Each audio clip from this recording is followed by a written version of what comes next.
Halo, halo, witam wszystkich. Hello everyone, I should say. Hmm, what is this? Come on.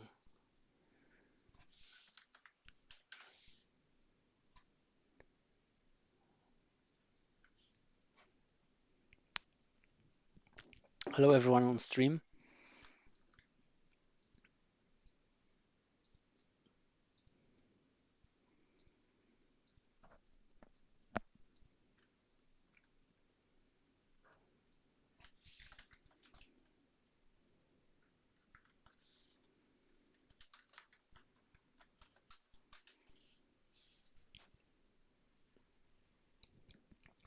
Okay, I thank you for tuning in, everyone. I hope we'll have a good time in these games.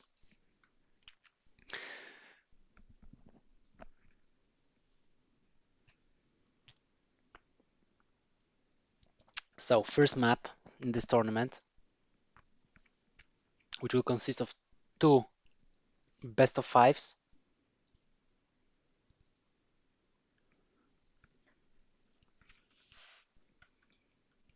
So, let's get to our first game. And in the bottom left, we have a blue Protoss. It is Marsman from Netherlands, and his opponent, current champion, defending his title. It's Spanish Terran player representing Team Roddy. It's Aquaron. A little bit more professional from the previous casting.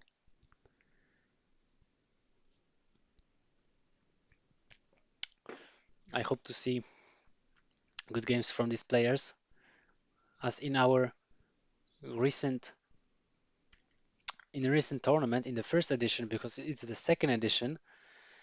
We had also four players, and there were some very interesting games.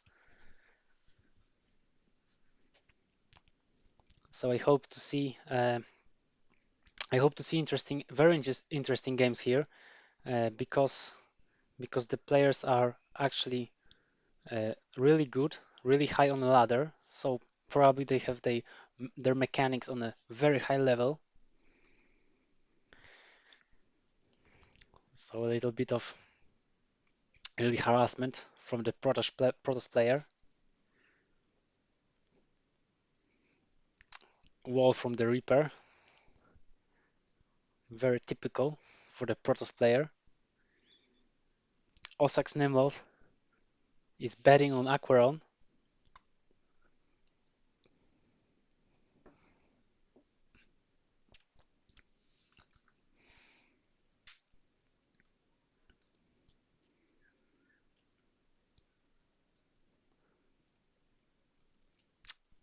For now, it's very silent moment. Players are developing their economies. Reaper scouting probably for some proxy.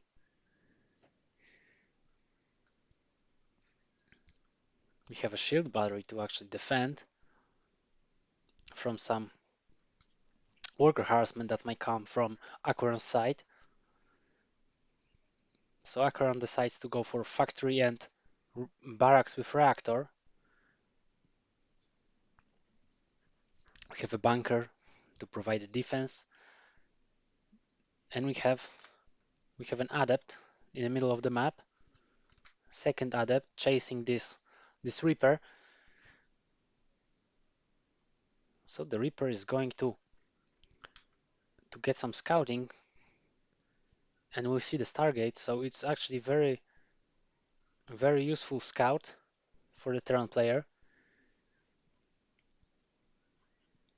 He goes probably trying to catch a probe or two, and he gets one probe, which is it's even it's a benefit, but it's still losing this Reaper is not as beneficial. So we have a bunker, and this adept's actually sneaking behind it, probably catching some units. But as you see, they use their ability uh, to get away from this location that was dangerous for the Protoss player to engage. So we see players actually developing. We see a cycle, which is an interesting unit, very that can have many usabilities in the game. We have two phoenixes, so Marsman is actually very very committed to defending against some drops or against some pressure here. But doesn't seem like Acheron is preparing for something like this, because there aren't like benches or uh, or any medivacs.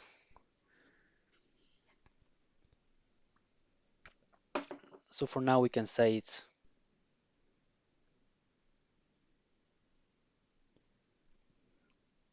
very stable at the moment.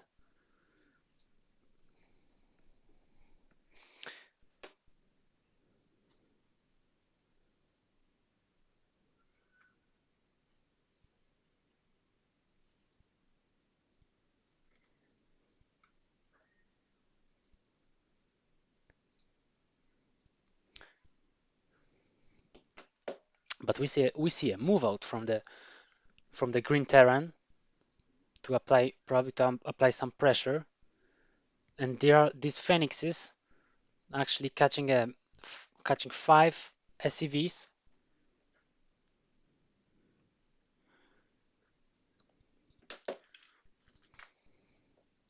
So this move out is really important for the Terran player. And these phoenixes are actually, two of those phoenixes have been destroyed, so the Protoss player has less units to defend with. But still, there are so many Marines, those two tanks are very dangerous, and this third base is overwhelmed with Terran's forces. But still, this Protoss player has this Colossus will be very important, but we have 4 Vikings, which will deal quite easily. I feel like the game was the game was very short. So the first game was pretty overwhelming for the Terran player. It was very quick to it it happened very quickly.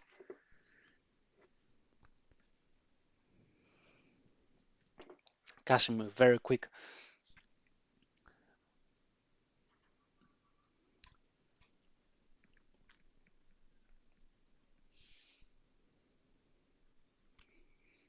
I see your comments. Hello everyone in the chat writing. Hello Mikers. Hello Kashim. Hello Mordrago. Hello Nazim. Hello Hexania. Hello Osax. Hello Zvrolek.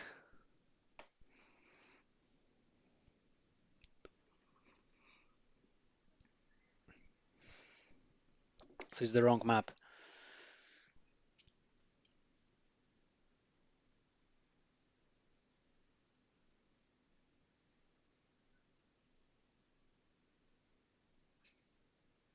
Pillars of Gold happen to be second map.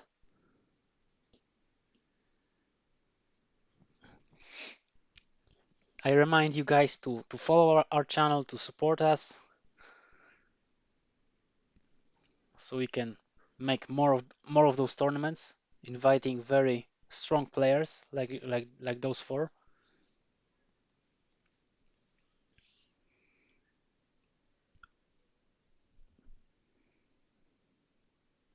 Go. So players are ready.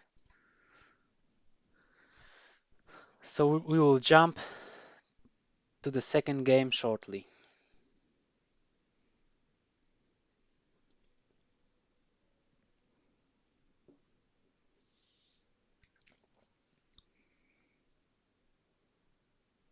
I hope the sound is fine and I'm Hardwell.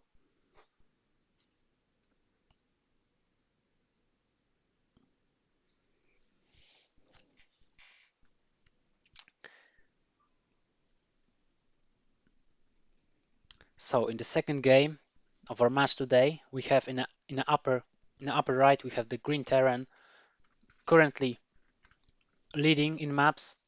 It's Aquaron, and his opponent, who lost previous game very quickly, it's of course it's Marsman.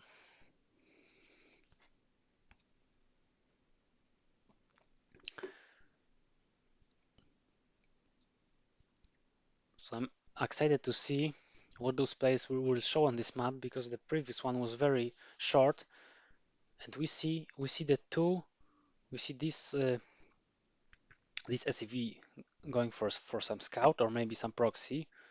We will see where it happens to go because it goes in a way that it might seem for some proxy.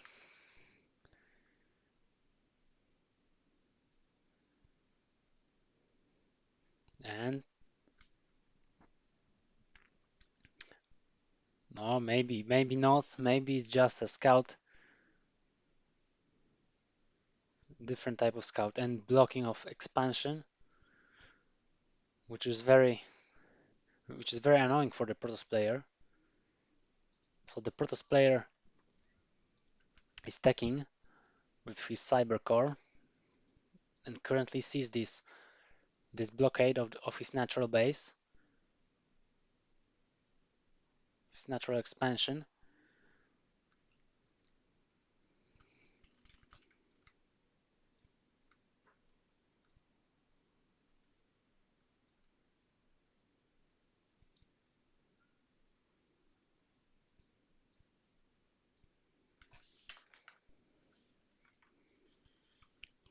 Okay, guys, I've got a message that music is too. I can make it louder, but recently it was too loud, so I don't wanna uh, go too far on that. It's very we see a Twilight Council, which is a important tech building from the Protoss player. So engineering bay cancelled, and probably Protoss player will go for expansion, just as the Terran player. And we see Hellions from the Terran player,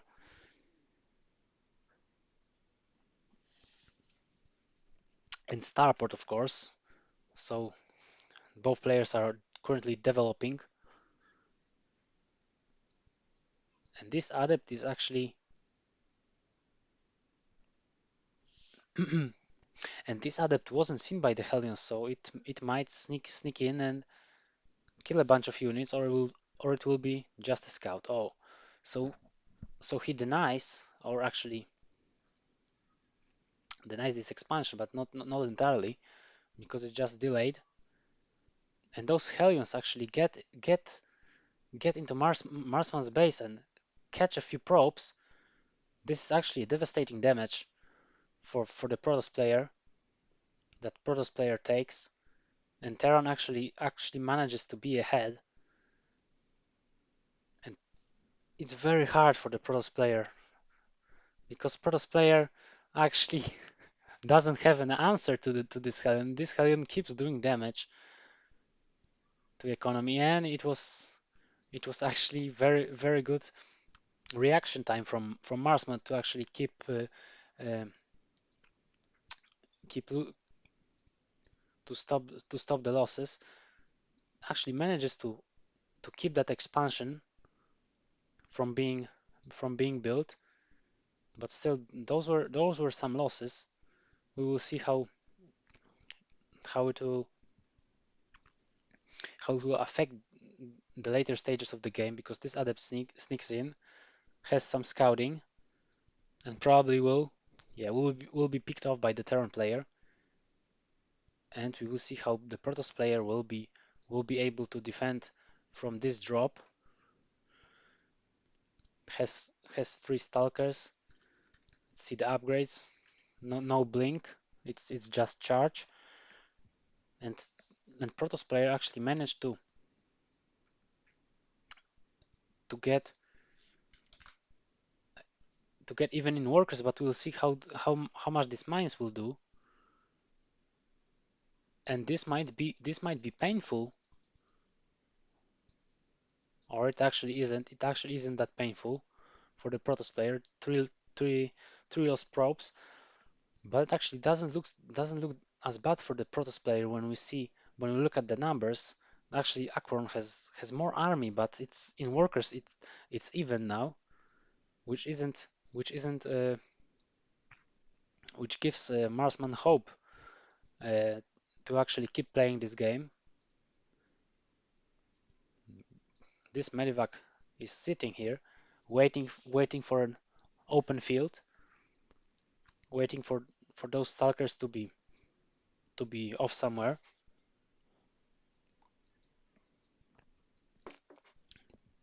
And when we see Marsman adding additional barracks, which might tell us that he wants to build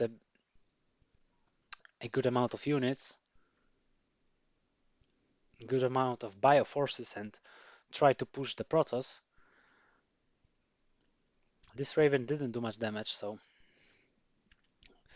he's going back. Probably will be repaired and very useful unit against, of course, Colossi and Dark Templars, which might appear in this game as we saw, and most importantly, Aquaron saw this Twilight Council, and we see a drop. We'll see how much it will eventually accomplish. So the observer has been picked off, which is important for the Terran player to deny vision. So Protoss cannot really uh,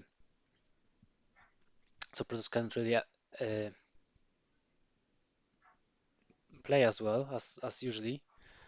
And this drop won't do as much. So it was in the third base from the Terran player. So it looks like Terran player won't be as aggressive. But we don't see a third base from the Protoss player.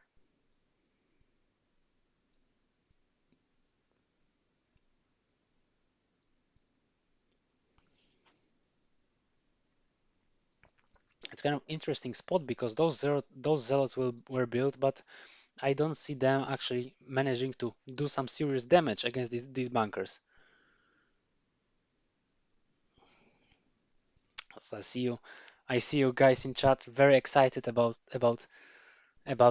this game. So two probes managed to. This was the medivac that was sitting over the main base. Now very stable players are actually building up, but Aquaron is actually much ahead in workers, and it is very good for the Terran player because he will secure a third base and will be so much ahead. These zealots probably waiting. What is the plan of the blue Protoss? Because I don't really see anything here. Like four tanks, a lot of bio, +1 upgrades for the Terran player. For the Protoss player, there are no upgrades. And Raven, oh, this will be painful for the Protoss player. I don't want to spoil anything, but you guys see what's happening, and it's very quick. Actually, not as quick, but actually quite quick for the for the Protoss player. Give me a second.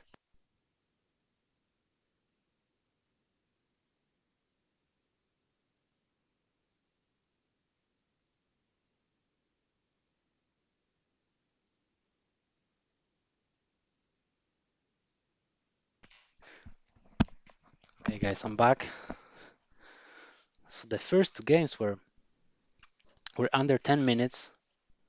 So Aquaron is very quick in his games, quickly winning.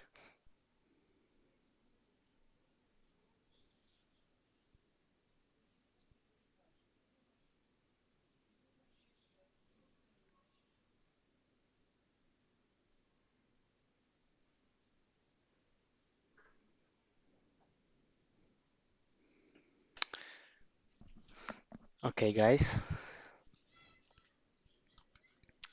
So I will check on the bracket once more.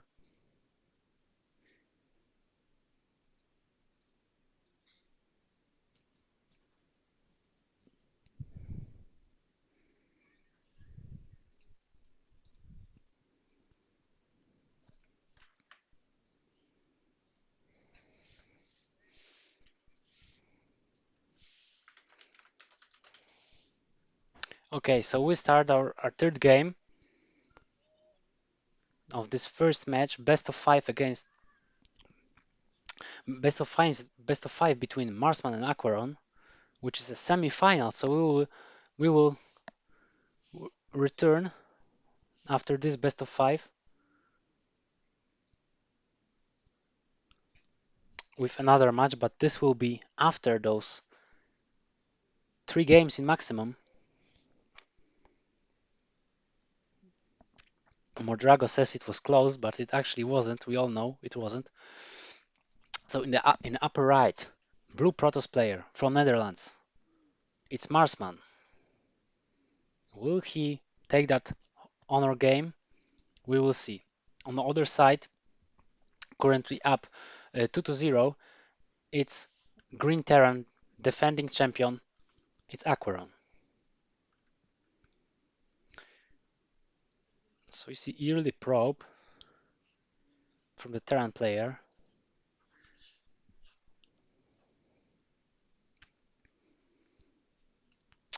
I'm I'm really excited for the third game because those two were pretty quick. So the first barracks here,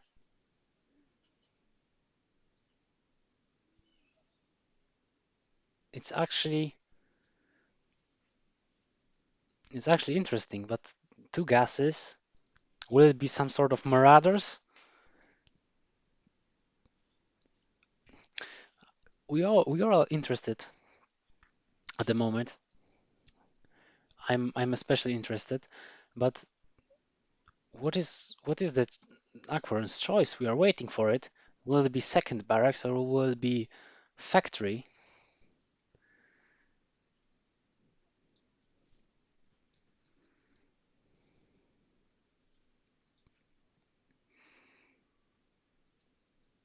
So the Reaper.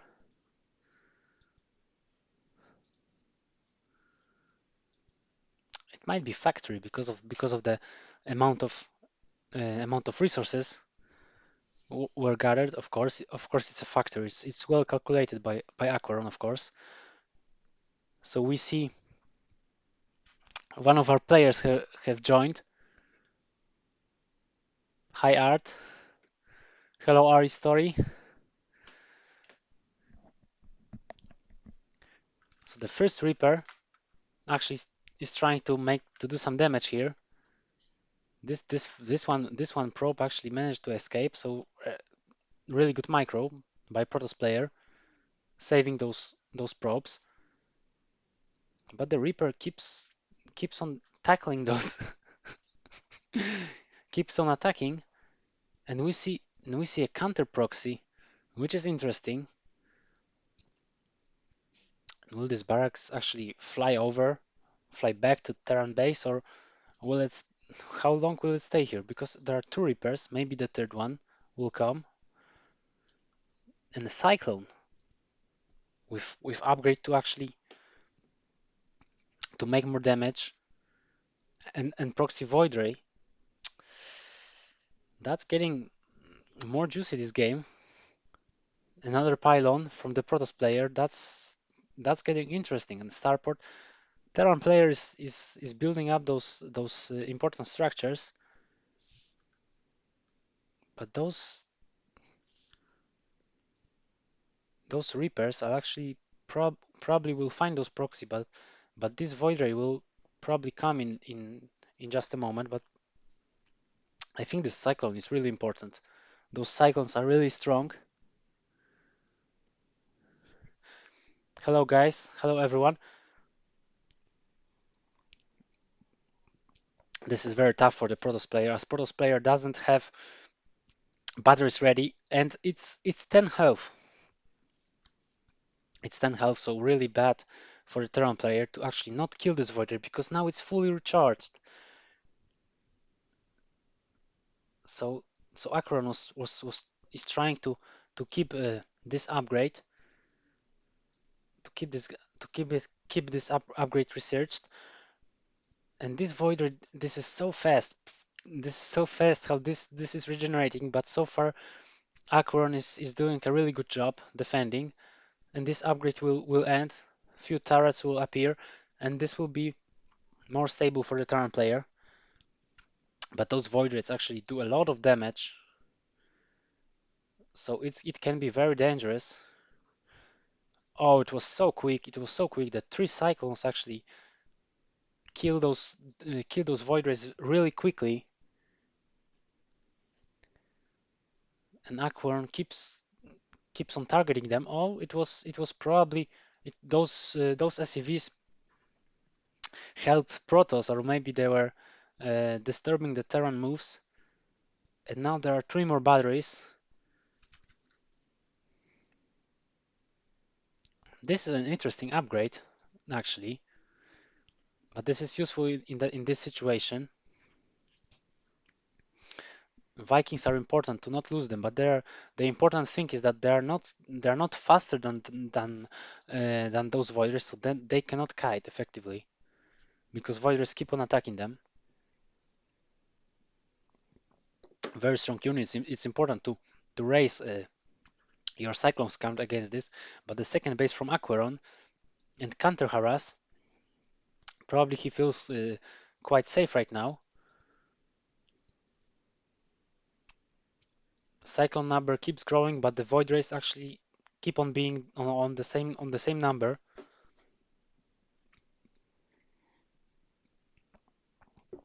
Loss of Vikings from the Terran player is actually what keeps Protoss in this game.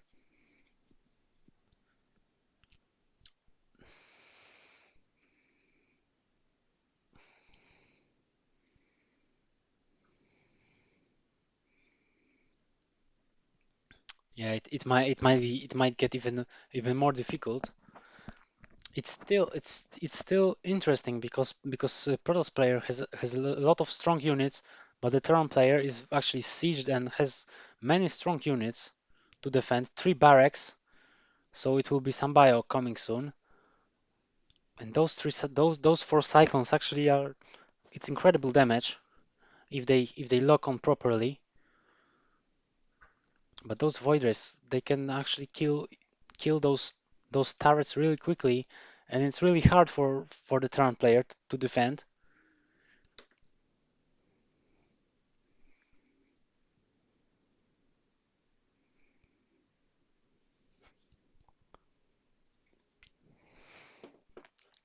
Okay, guys, Marsman is still in the game, so don't say Aquarn has won this.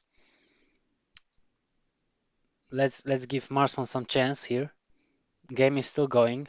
Those Voiders actually try to go around, but it looks like Marsman is getting more desperate. I mean, those adepts are can be tough units, but will they break here? We will wait for the engagement of Protoss player. We see we have 2 tanks, so he commits to it, which is really interesting. We have three turrets, and those siege tank actually did a lot of damage. I think it might be it, and it's it, guys. 3-0, 3-0, guys. It was very quick. Actually, it's funny because the third game wasn't that long compared to the other two.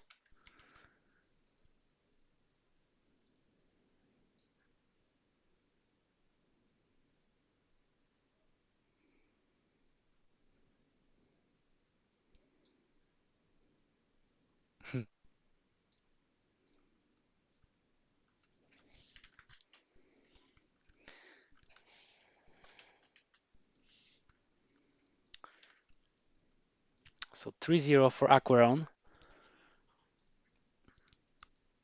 who moves on to the final. which is best of 7 against winner of Art versus Cham.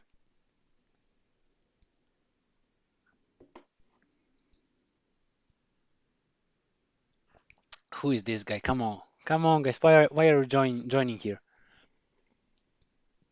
Is it Art? Probably it's Art. He's in silver too. Is this Art? Polish Art? Tell me, guys. Because I'm not sure. It might be because I don't see.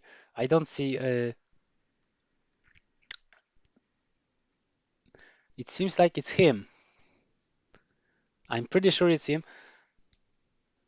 Thanks Hexa Anya for following our channel.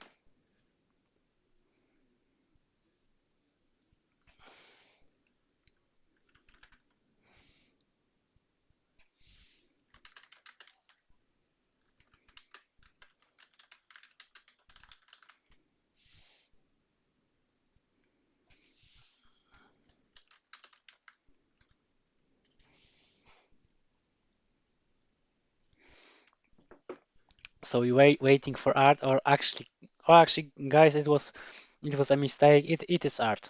So actually, eight times Grandmaster.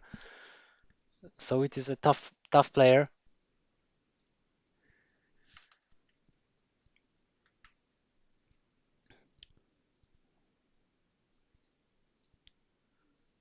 You will see what you guys write.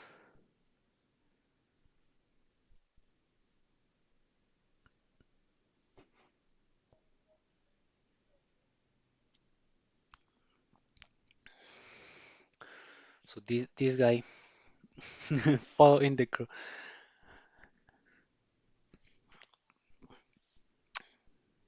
So I will take a sip of water as these guys make their votes.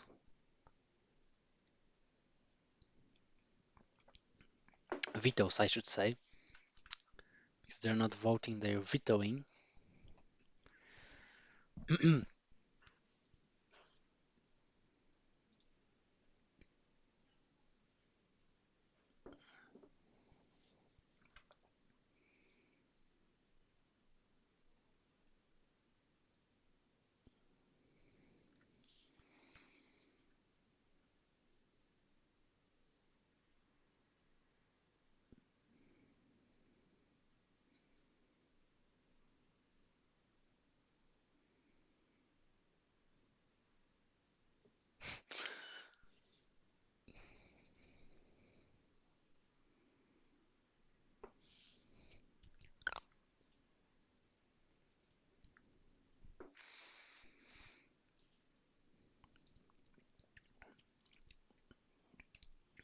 So Art is trying some gimmicks with vetoing.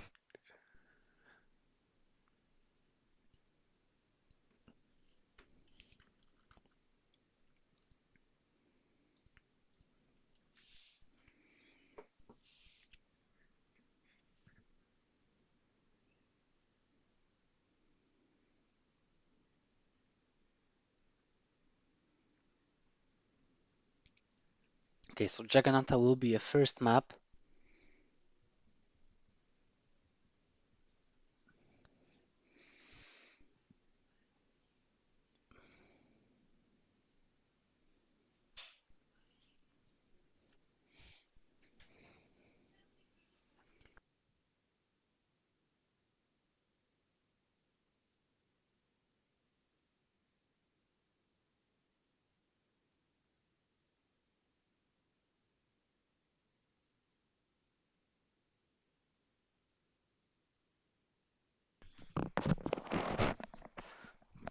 Okay, guys, so it's our second match.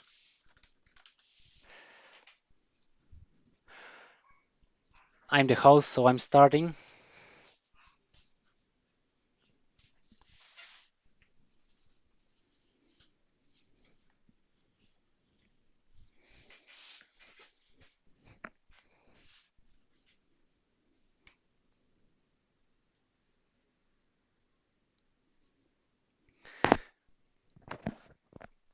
Our second match of the day. second semifinal. So winner of this match will face Aquaron in the grand final. Two great players. So in the upper right, we have a pink Protoss playing for team Al Alpha X. It's Art, Polish player. Some say he's Russian, but he's actually Polish, as far as I know. And his opponent in the bottom left, Red Zerg from Team Exxon, Mexican player. It's Cham.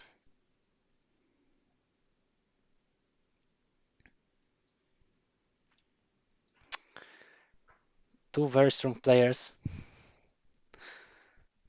I haven't seen Art play that much. I saw Ham play against Protoss quite a few games in IndyK Weekly Cups, but I didn't see that much of Art games. So I'm not sure if he's more of a standard Protoss or he's more into pressure, strong pressure.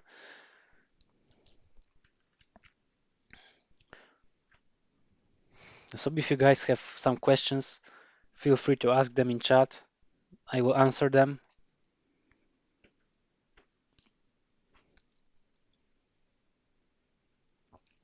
A little bit of early tickling from the probe.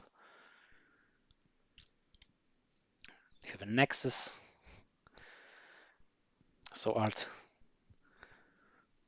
is macroing at the moment. Cybercore.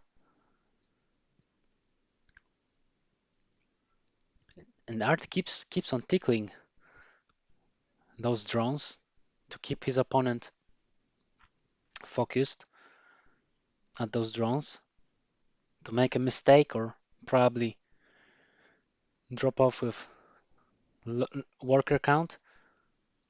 4 Zerglings will be made.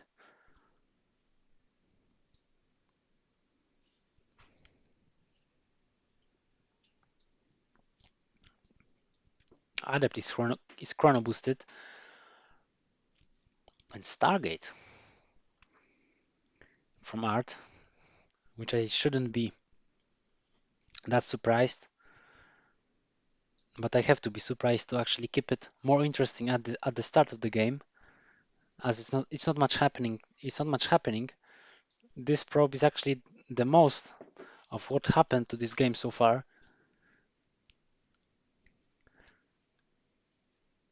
And we have Adept shading in the middle of the map.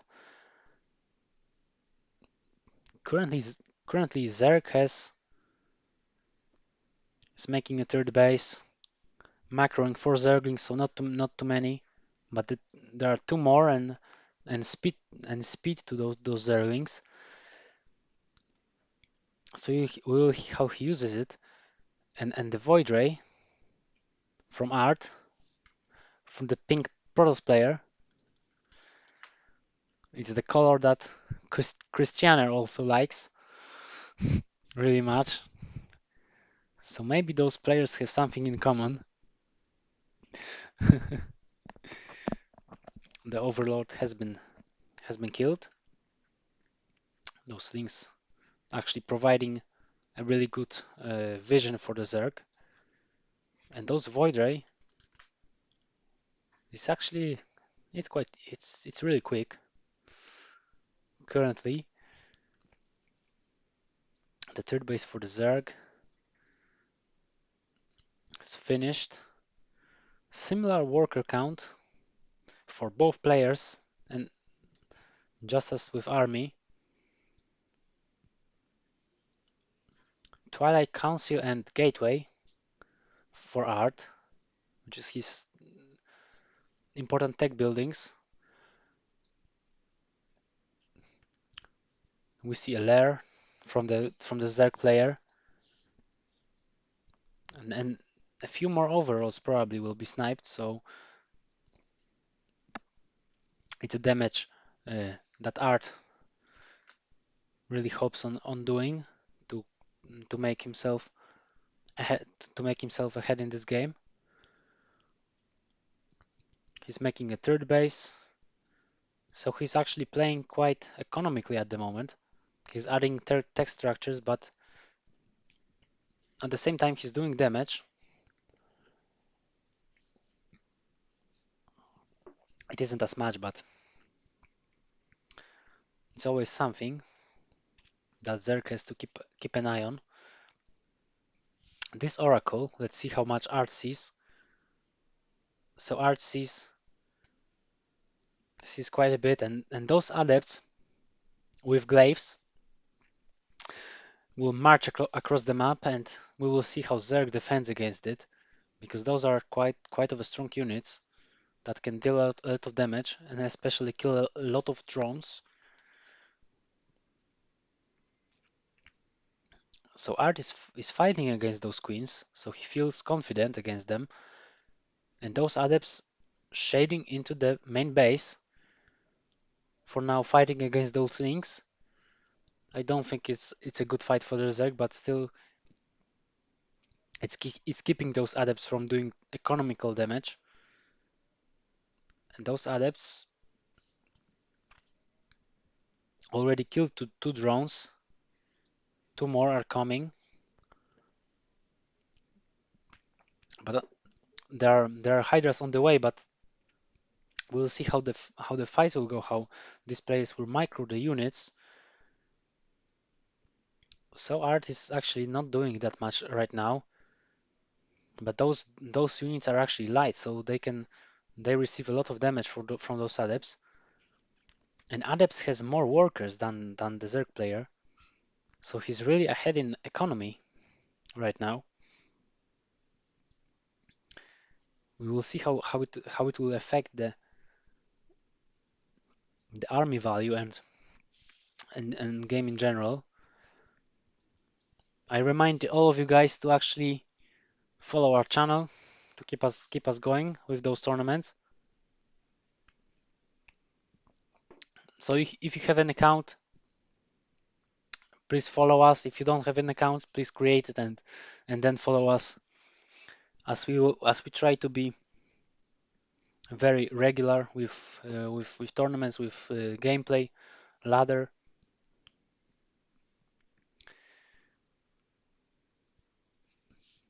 So for now, it's okay. Four more gateways finishing. Colossi, Colossi coming to the game, two at a time, so there will be quite a few of them. And Art is still ahead in workers. Of course, some adepts deal damage to Zerg's economy. It's probably not as much as Art was hoping for. He loses this base, he didn't cancel it. So while he was actually killing a few drones, he lost the base. So it's actually quite bad for him. It's good for him that he catches those hydras, but most of them escaped and actually did quite well in denying the fourth base, because Zerg now has fourth and is laying his fifth, which which may benefit him really, as he currently has 80 workers. What are the tech options for the Zerg? Because Zerg is actually investing a lot in those hydras, which might not be the best option against Colossi, but it still will be really dependent on the trades and on micro. This rock's being destroyed, so the Zerg has more open area to defend the fifth. But there are quite many units from Art, so he feels comfortable in actually committing into creep. Three colossi, four colossi on the battlefield. Will Zerg try to flank his opponent, or because as we see army value, it's a big favor. Protoss is heavily favored, but of course it's Stalkers. Stalkers aren't as effective, but these Colossi, they are the most power of those army, because they kill Hydras really quickly.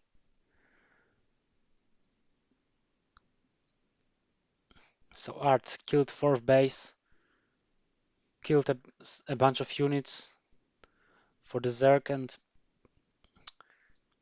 it seems he plays uh, very carefully. He clears clip, doesn't commit too much, doesn't want to fight desperately. We'll see how Zerg manages it to actually flank his opponent. What will it result in? Vipers. Those might be very important, crucial for the Zerg to actually kill that army, but it's still a lot of units, good force fields to actually block those Hydras from committing to those Colossi. They cannot reach them, so those Colossi are safe from this side. It's actually it's a disaster for the Zerg. Actually, it is from a long time that Zerg had only Hydras against the Colossi, which is actually a bad choice if you're not really ahead in economy. So Art actually played this game really well, I have to say. So probably we'll see how the next games will go against Cham. I don't think he can. I don't think Cham can recover from this. Of course, he catches those. The second Colossi wasn't probably properly caught, and those four zealots actually doing really a lot. There are, uh, of course, it's a GG, and we proceed to the next game of this match. So Art actually showed off really well.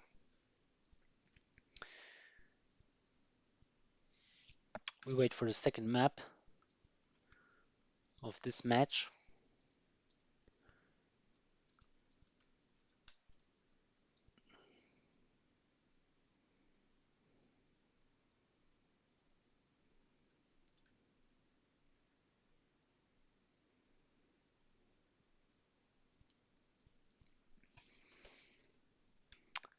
Hello, Basic. I hope you follow us.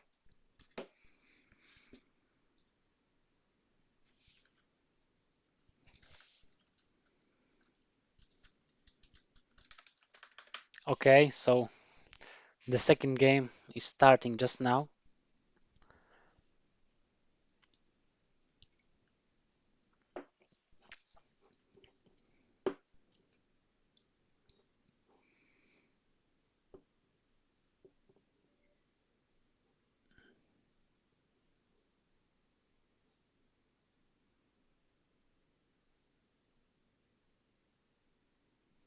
Why no game sound?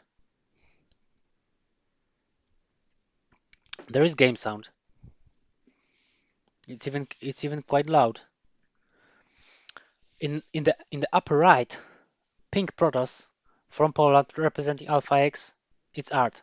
Currently currently up one map in this match. And his opponent struggling to win against him. In the bottom left, it's Jam, a red Zerg from Mexico.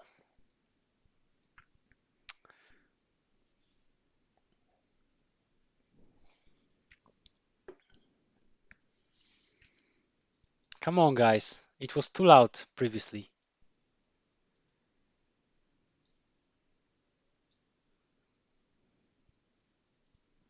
I hope it's better now. If it's too loud, then tell me, because I made it louder.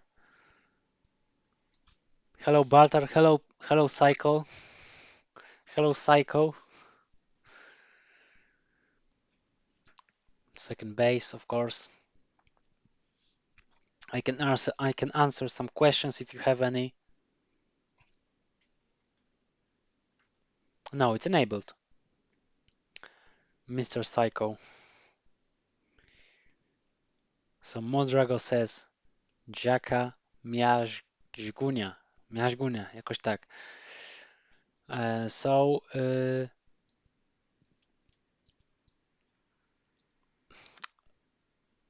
in goes pretty much the same as the previous game. So Art is actually has too much APM, so he's just tickling those drones, annoying Zerg player. On this map we have ramp to our natural expansion, so it's easier to defend.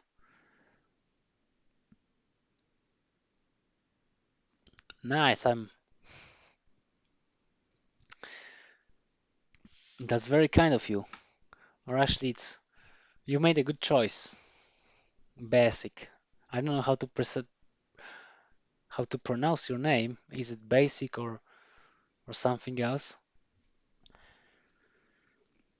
Overall, it is chilling. We don't hear game sound.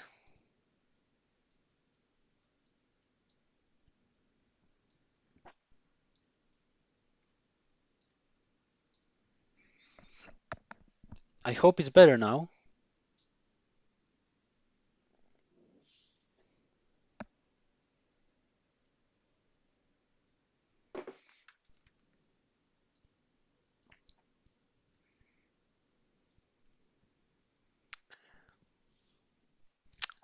Hi Matis, thanks for carrying riders.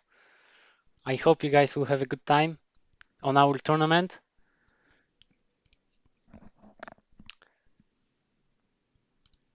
As you currently see, we have a tournament here. It's a semi-final, second semi-final. Winner of this match will play against Aquaron in the grand final. So we are waiting to reveal the second player in our grand final. Thanks for following our channel, Neo StarCraft 2. Hope you will enjoy our stream.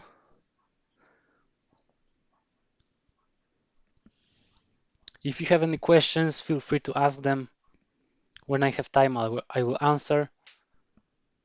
Because I'm not as fluent in just talking. If you have any questions, feel free to ask them when I have time. I will surely answer them. We see a Roach Warren and Dark Shrine from the Protoss player.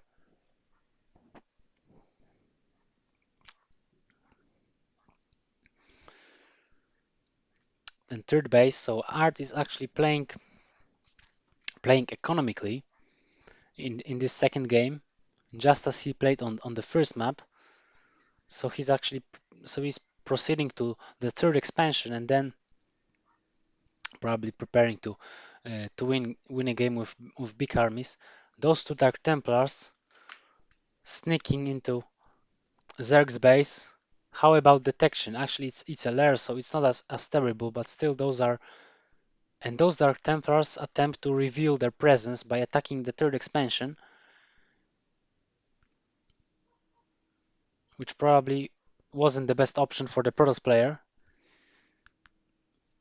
because they didn't really do. They actually managed to. They damaged this hatchery, but they didn't kill it. So the question is, was it worth it? Cham is actually moving across the map with his roaches, which is 15 roaches, and he's ahead in army supply by quite a number. And Art has hardly any units to defend, but those Dark Templars actually attempt to sneak in once more. So they try to kill the Queen. It's one health. It's on one health, guys. So it's actually a really annoying for the Protoss player.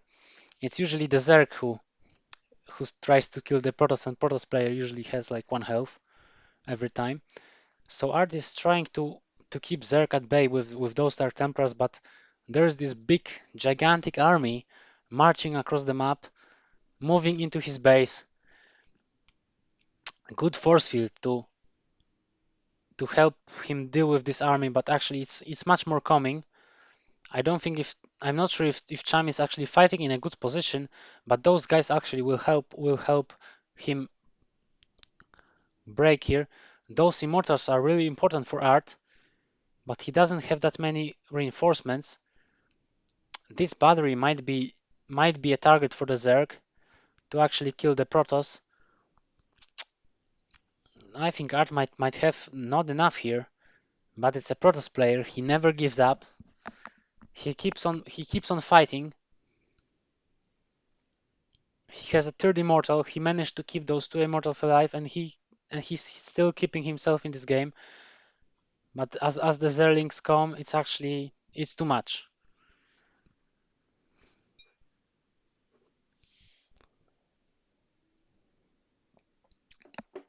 I'm sorry, guys. I don't know how to do it actually. Is it some sort of shortcut?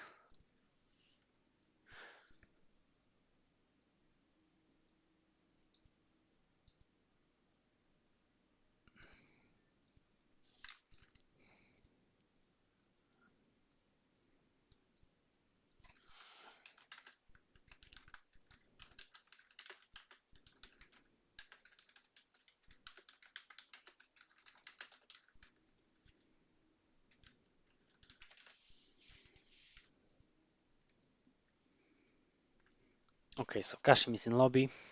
So we'll start in with our next game shortly. It's Romanticide, the third map. It's actually 1-1, so the second match was looks to be at least a bit even. So it's not only one player winning, but we also have other guy taking maps.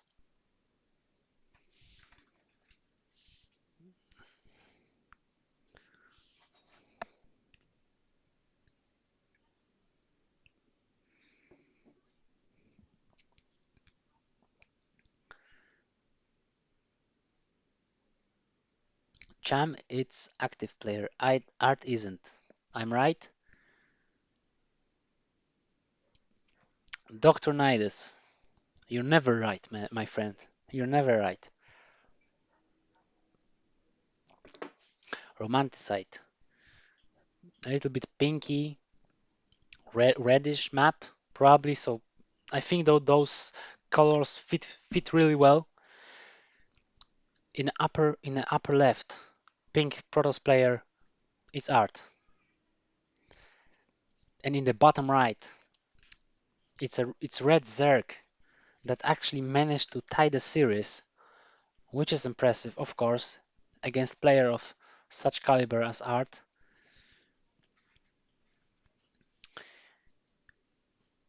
So for now, it's actually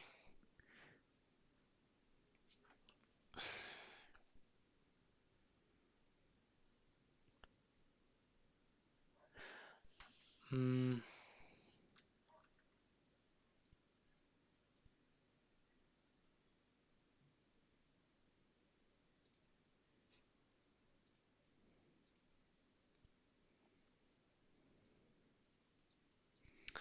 okay, guys. I will quickly fix it.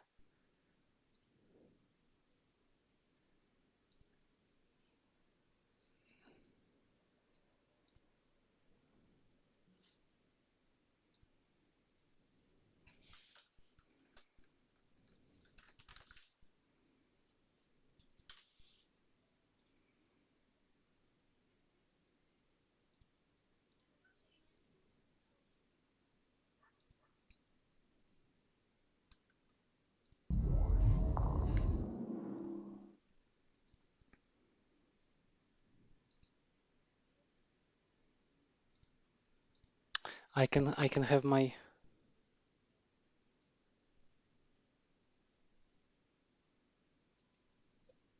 mm,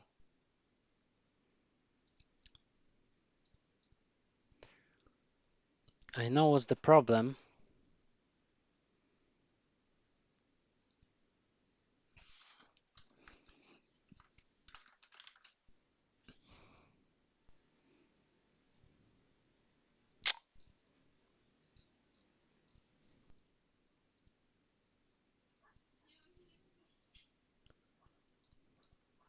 I am afraid I won't do it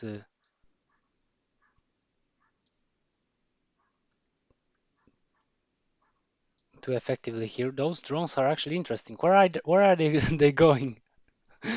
What's happened? What happened here? What happened here, guys? Why are those drones? Will they try to... Uh, I'm sorry, guys, but actually I'm confused. I'm confused with what's going on because art is actually... So this adept has been caught, but art has this wall, so we will see how long he will he stand. It's actually a lot of links catching this adept.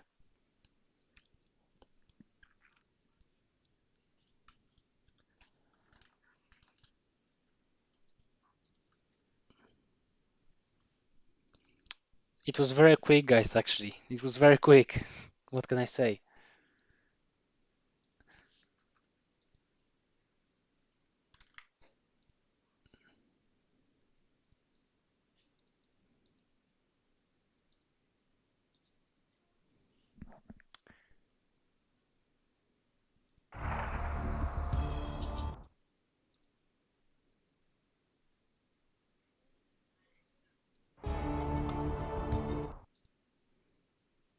Okay, now you should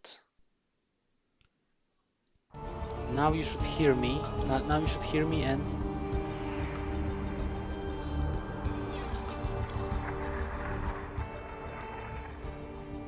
I need to fix it next time.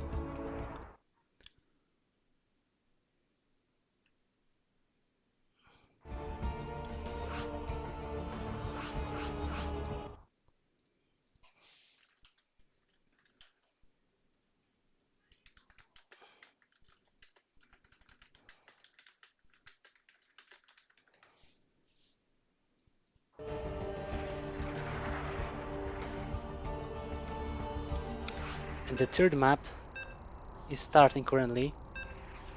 Fourth map. It was so fast I didn't see. I forgot.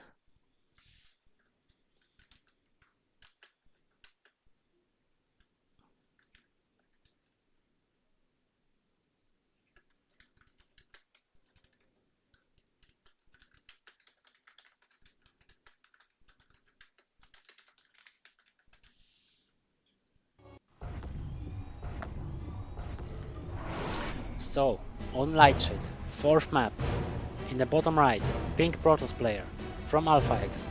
It's Art. And his opponent in the upper left, playing for the team Exxon, Spanish Zerg, who actually killed the last game with his drones, with his sneaky drones and links. We'll see how he manages to do here.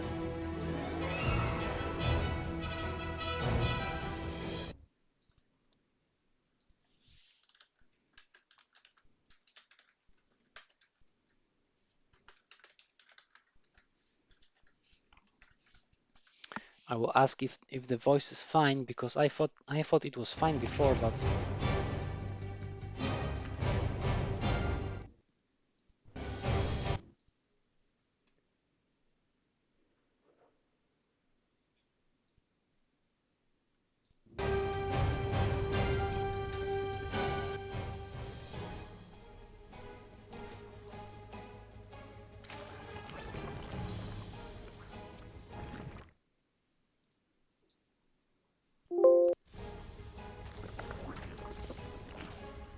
I hope it's better now.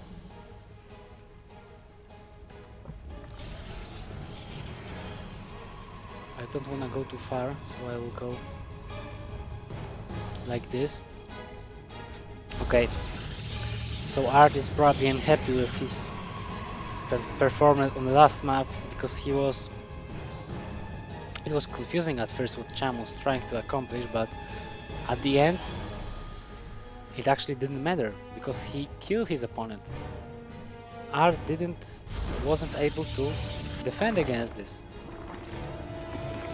So we see an evolution chamber, which might be important building to look on at this moment.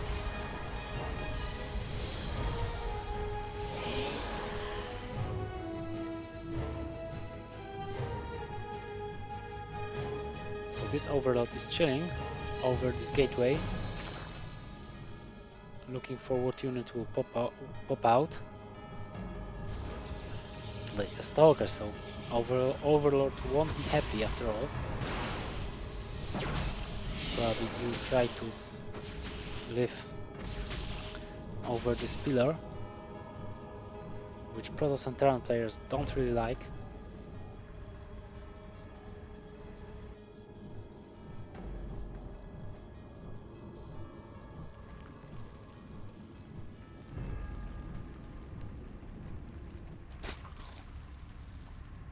+1 for ranged, so it's interesting. Will we see a Roach Warren, or what's his plan? Mexican?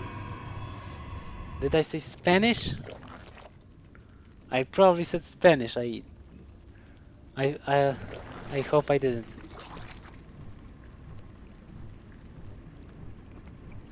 I'm so mind-boggled with those games, guys. I'm sorry. I'm sorry, guys. Especially to Chem, I'm sorry I didn't say your nationality, guy. Go Zerg from Dr. Nidus. So Dr. Nidus is pretty concerned with how his race wins tournaments.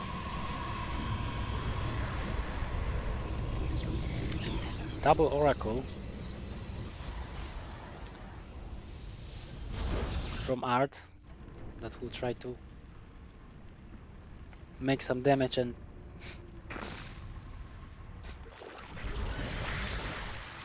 also probably deny some creep. Oh, it might be snipe this queen, which will be some damage done by Art. And the second queen was killed. Of course, the Overload was killed, so Cham is on supply block. Roaches will pop out shortly. But for now, these adepts are important to keep an eye on, because they might deal some serious damage, as there isn't much DPS on those queens. So Art actually decided to move out and save his units for the later time. He manages to kill more workers. He actually didn't react on time, but it could be a few more. Those oracles are flying away currently. Those adepts are actually moving across the map, but where are those roaches from the Zerg? Because it was looking as if he was planning to all-in Protoss player, but I don't see as many roaches. Only now they start to pop off cocoons.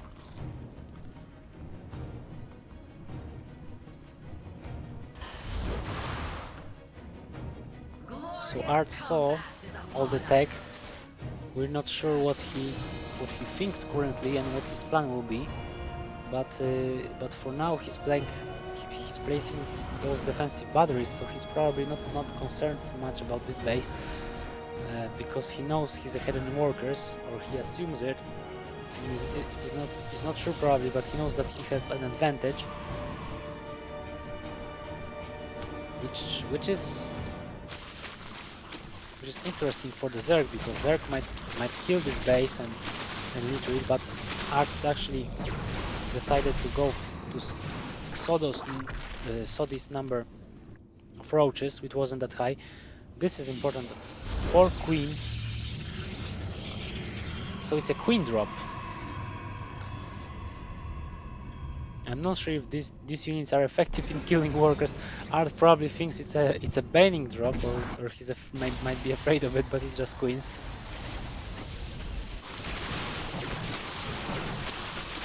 So Cham is attacking here.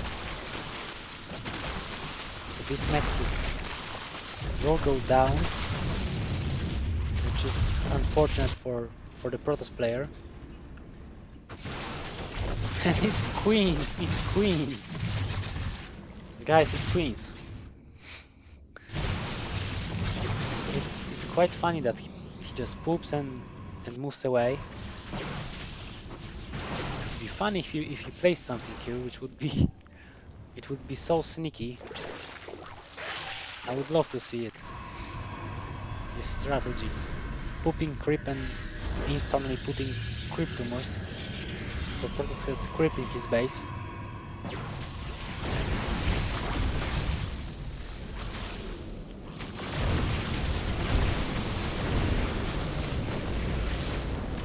Might look like a Bane drop because he's flying into his opponent, but it's actually queens. I mean, this army is very dangerous for the Zerg. And Zerg can hardly commit into this army. This is actually important that the second disruptor with the Nova that kills so many roaches, I feel like Chan might have lost too much here. He's rebuilding roaches, but immortals. There are more immortals, more disruptors, so it's getting more and more scary for the Zerg at the moment. Art is the head workers. He has the opportunity to actually keep building up his economy because he has a massive army. As you see at the supply, it's quite even. It looks on the supply, but here when you see at the active forces value, it's actually disastrous for the Zerg.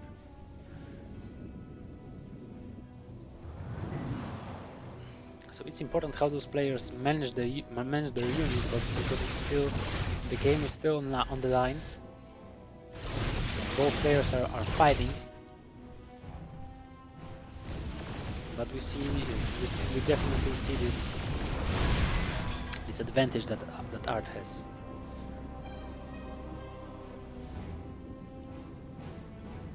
So Zerg doesn't see the next base from the Protoss player.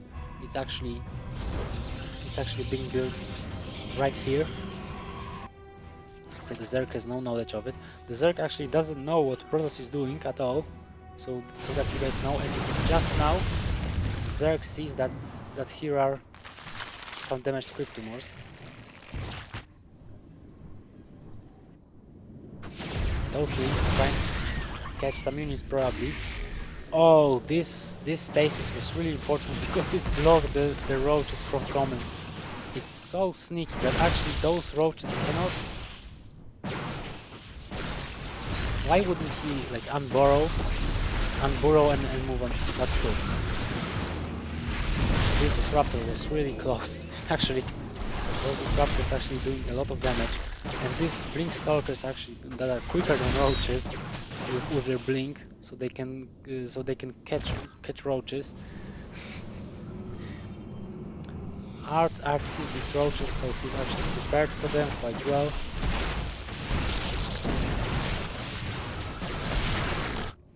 So what's planned for the Zerg? Zerg isn't making any additional workers, keeps on really massing those roaches because there aren't really any new units. He's stacking up with to Hive.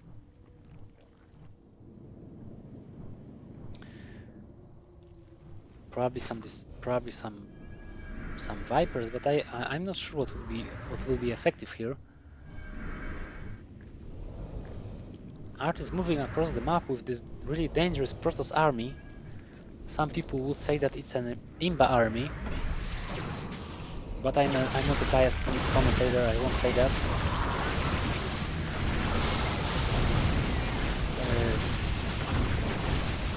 So the base has been killed. Actually, the Zerg lose defenseless here because of those Novas. Those Novas Zerg cannot really attack this army.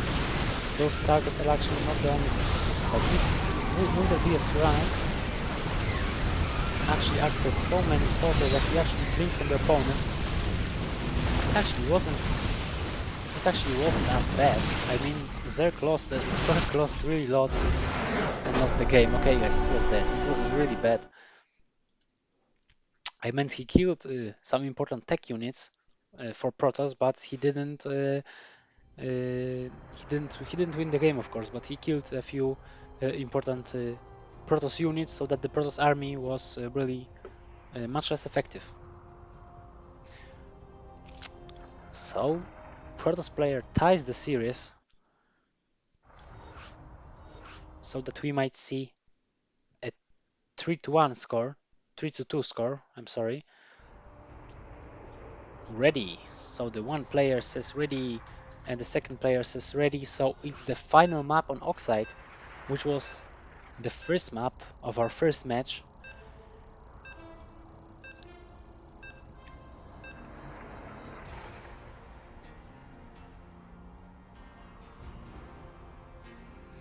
So we will see who will face the Terran player Aquaron. We have two races, two good players, two really good players. So both options are really interesting for us. And in the upper right, Pink Protoss player tying up the series, it's Art. And on this final map, his opponent in the bottom right, in the bottom left, is the Red Zerg champ from Mexico, of course. I probably said that he's Spanish in previous game, but it's a mistake, of course. I made a mistake. So Osax Nimlov is cheering on Art. So we have a cheer leader. He's leading a cheer. And Dr. Nidus is actually impressed with Art, so it's a Zerg player impressed with Protoss. I don't think we see that often.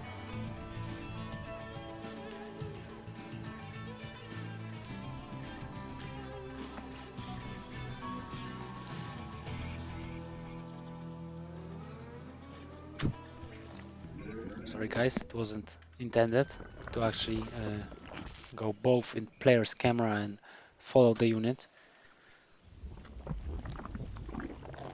Jump 12 pull with drones. So Modrago is actually... So Modrago knows his stuff. He's actually a very experienced player, much more than me. Although I beat him once. I'm sorry guys, I had to do this. I have 3 years left to tell people how I beat Modrago.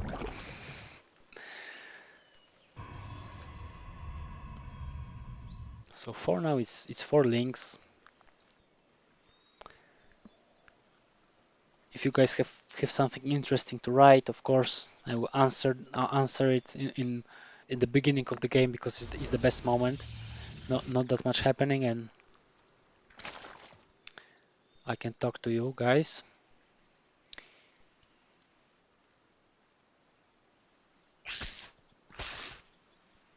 So we see Chem building the third base, chasing those pro, but the important structure for Art, the important choice that he made is that he builds Stargate. Probably, I don't think he didn't build Stargate in any of his previous games, maybe on one, but he tends to do it really often. So Dr. Nidus says that Cham will go into Muras. We will see how it what this match will eventually result in, because for now I see very those links are actually interesting, because they can deal damage, but we have two adepts, so it shouldn't be as bad. The Phoenix, so it's not Void Ray, so it's not Speed Ray, but it's actually a Phoenix. Lynx watching for expansions of Protoss player.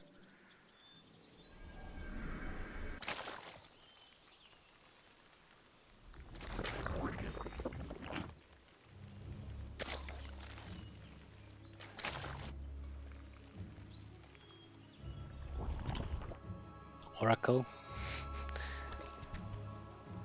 moving across the map, looking for some damage, probably.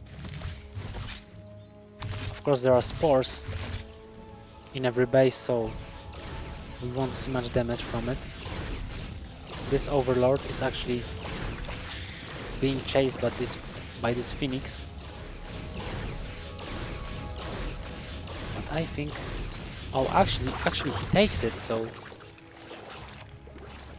it's really it's something, of course, for Protoss player. It's a damage he deals, and now he's trying to secure the third location.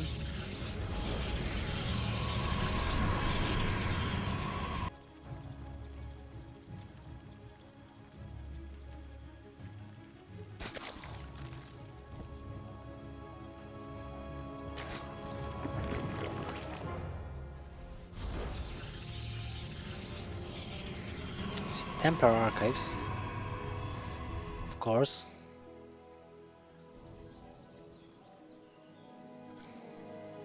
And what is important to see here is that actually Champ started making a bunch of roaches. No fourth expansion.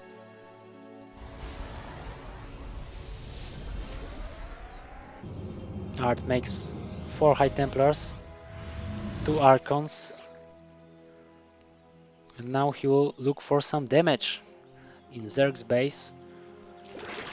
Zerg has quite a bit of roaches,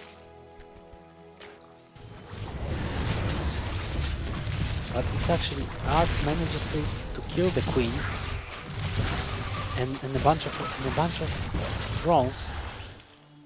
9 drones killed. It's quite a lot.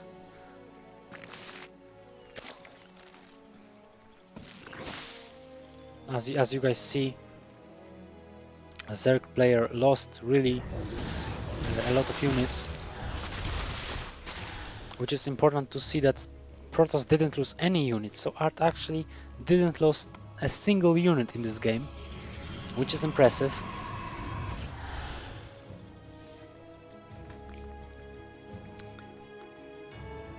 Okay guys, so we have 9 swarm hosts, 10 swarm hosts, 11 swarm hosts. Oh guys, it keeps on getting more and more interesting. Those guys are really strong units. If they are in the right spot, they can be very dangerous for the Protoss player. I think even the best struggle with those units. So we actually see a move out from the so Art doesn't know about this army, and Zerg just now realizes that there is this army marching across the map. 2 additional Archons, 2 additional Zealots, 4 additional Zealots. It's actually quite a lot for the Protoss player. And now Locusts arrive, and Art is managing to sneak away, but he actually loses quite a bit of units this first wave. We actually can't forget that there will be a second wave, so Art decides to retreat using his recall ability.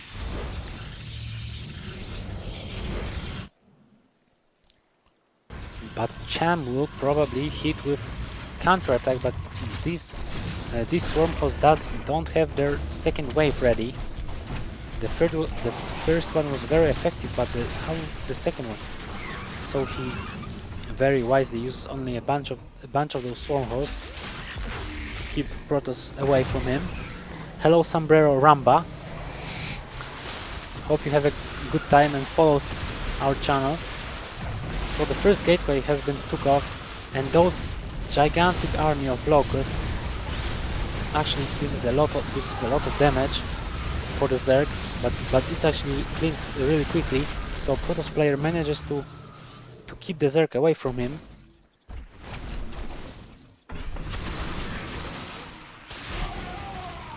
So it's actually moving both ways. When locusts arrive, it's actually Zerg is favored, but then Protoss actually manages to get better. But these biles, actually it was only one bile, well, not enough to. Oh, nice save by Art. Actually, really impressive save. He reacted in time. But the thing is that there are actually quite a bit of links, quite a bit of roaches, so he can hardly take all of those units. He uses his Oracle to kill as many of those or just damage because he can't kill them as easily with Oracles. Fourth base for Art. Fourth base for Zerg already mining, already up and running.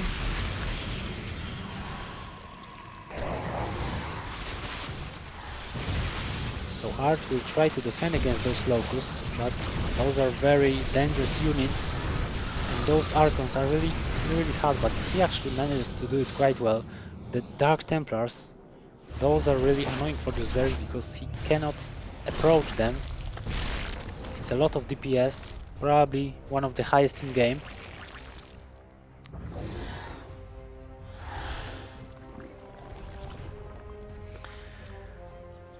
Baneling, so it's actually those units that Zerg has actually are really dangerous for the Protoss player, but at the same time, if Protoss defends really well, you can counter-attack with these really strong units, which are Immortals and Archons. And now centrifugal hooks or something like that. I don't know how to pronounce it, but the game is moving on, and this gigantic number of banelings moving. I mean, those Immortals are really important because they deal a lot of damage to those roaches. But actually, Zerg managed to clear this minor line. Art kills fifth base for the Zerg, but these swarmhosts tend to be more and more annoying as they keep on dealing damage. Art pushes Zerg off, but is it enough to keep him alive in this game? He has less workers, he has much less army. He has quite a bit of upgrades, but those there are not as many locusts left, so it's actually all swarm hosts that are currently available for the Zerg. There is this wave. It's actually this Oracle probably has killed many swarm hosts, so it will be a hero after this game if Art manages to win it. But there's so many Bailings. Oh man, it's actually really impressive. I don't know what to say because those Immortals have a lot of health left. How many are there? Because Art doesn't have any units to defend currently, so it looks very bad for him. And it looks like Cham is overwhelming his opponent, but what can I say? He's still playing. He doesn't give up. He will try to defend on Stalkers. I'm not sure about this choice, but this might be the last thing he has.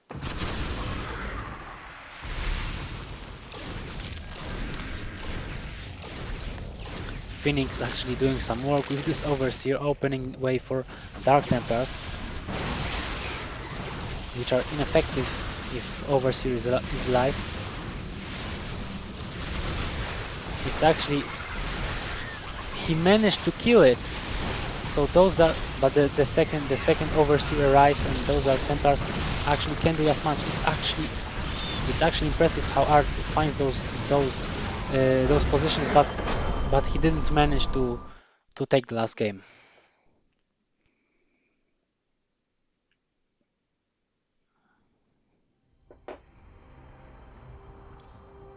Really impressive game. So Cham will be Aquaron's opponent in the last match, which will be a best of 7.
Okay, guys.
Okay, guys, I'm back from the quick break. Hello, everyone watching. I remind you to follow our channel.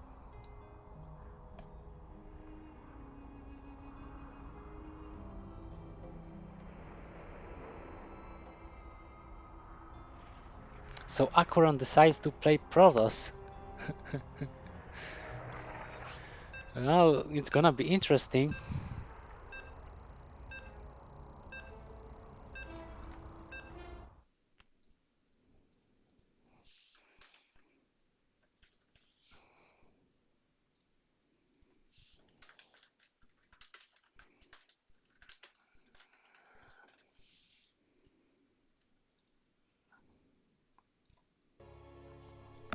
So welcome to our first map, and now Acheron is actually playing Protoss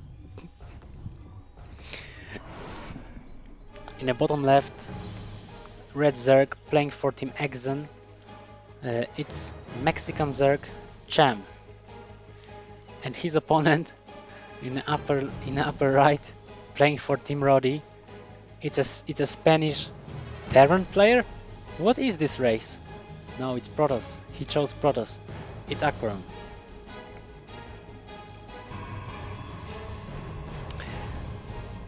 Of course, there's a delay, so I will wait for your reactions, guys.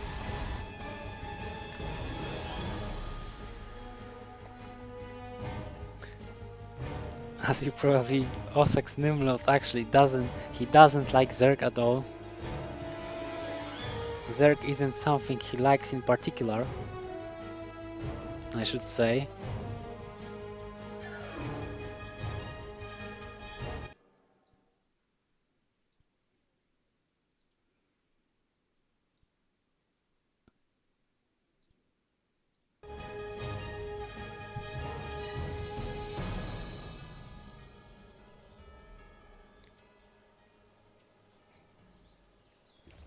We of course see a scout from Acheron. I think Acheron might want to show that he's actually really good in all races, and he's actually like Raynor, what Raynor tried to actually play Protoss in probably it was Wardy tournament. There are many Terrans, probably all Terrans, who think that Protoss is much easier than Terran, but we will see how well Acheron does in this game. He places his buildings. That's for now. It's actually very standard. There isn't anything like uh, different in particular. Something of big differences.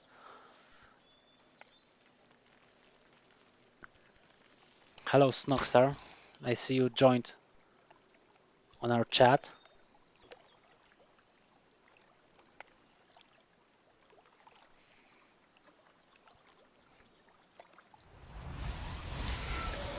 So we see Adept, of course, the third base from the Zerg. Game keeps on going into later stages, but we will see what players will choose. Actually, it's kind of funny because it might be like Acheron showing Art how good his race is and how easily he can win against Zerg. But I'm just joking. So it's not like don't be too serious about my jokes. Sometimes they might happen to actually relieve the atmosphere. Phoenix, as you guys can see this texture, now it appears over this target and will manage to kill this overlord. A bunch of speedlings.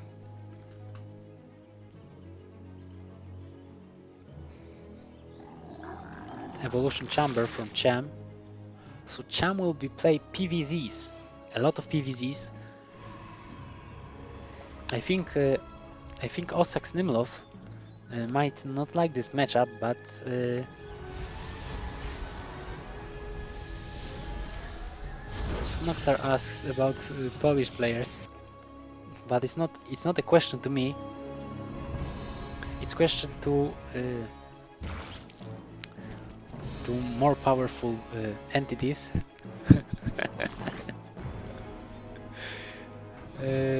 So Chem is sitting here chilling with his links, and those two phoenixes probably looking for some overlords to pick off, but Cham is actually very careful with his overlords, so he won't lose any at the moment.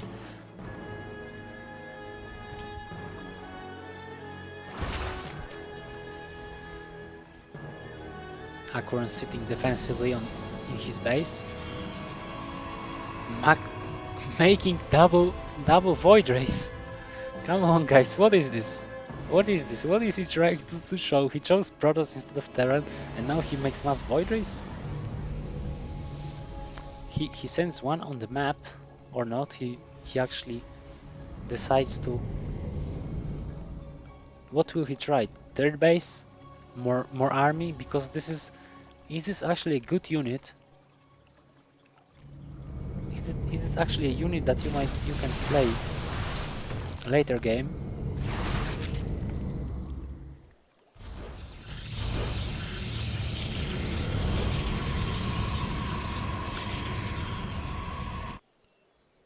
So those void rays are killing a bunch of links, grilling them, indeed, with their lasers, cutting their heads off. It's a good position, so Cham actually doesn't get that much done with it. Those adepts were bitten a bit, but it wasn't much. Zerg lost a bunch of cheap units, but didn't accomplish anything.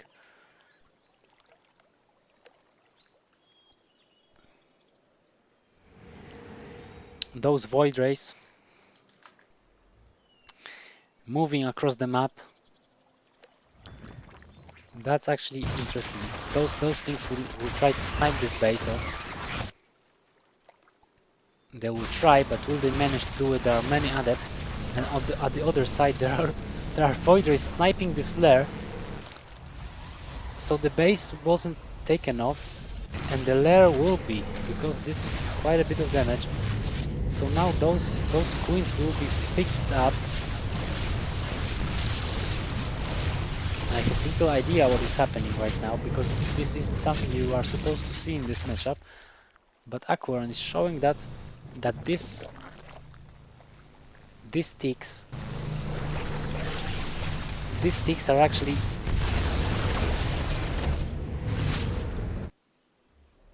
actually funny. These are the tickles. He actually tickled the expansion he was going to snipe in the later.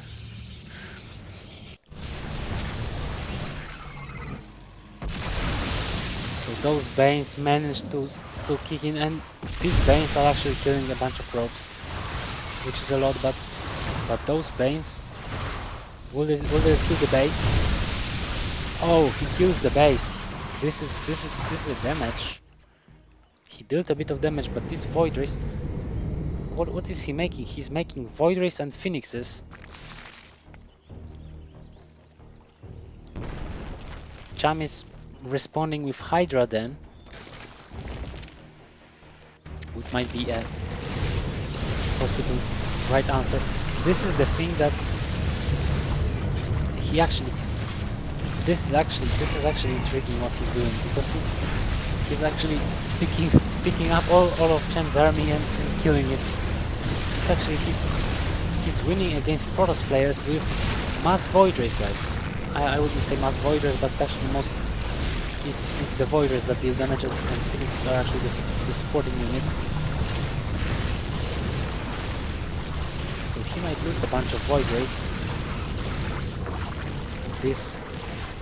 These last trades weren't as effective. So now he retreats. Of course, there's counterattack. He doesn't react, so he loses probes. He keeps on losing probes, and he might run out of steam. There are carriers arriving to the game, and those Banes.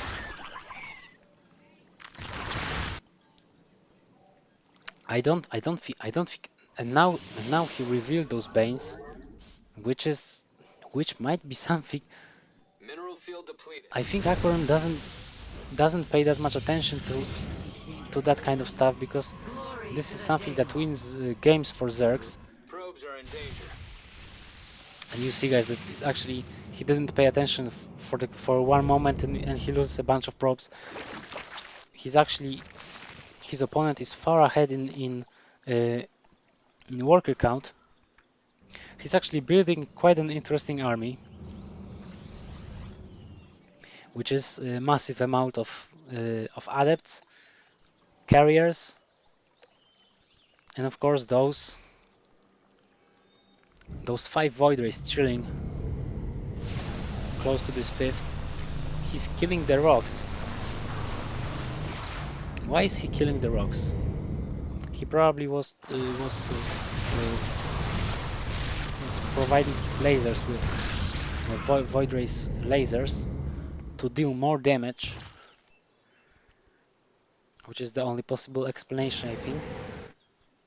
It's actually it's actually quite interesting, because those adepts might kill the hydras, and the hydras are the response to the flying, but still that many hydras, I think there are dangerous. There are dangerous compositions that might kill Protoss if Protoss doesn't have storm or an exceeding amount of units. That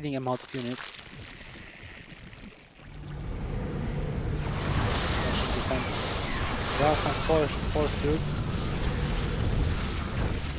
to keep those units away from his army, but still those hydras, they are still a threat, and those banelings might detonate on the adepts.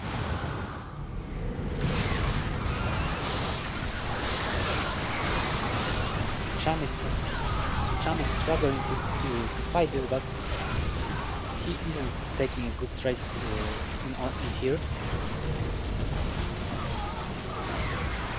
He doesn't kill units, so his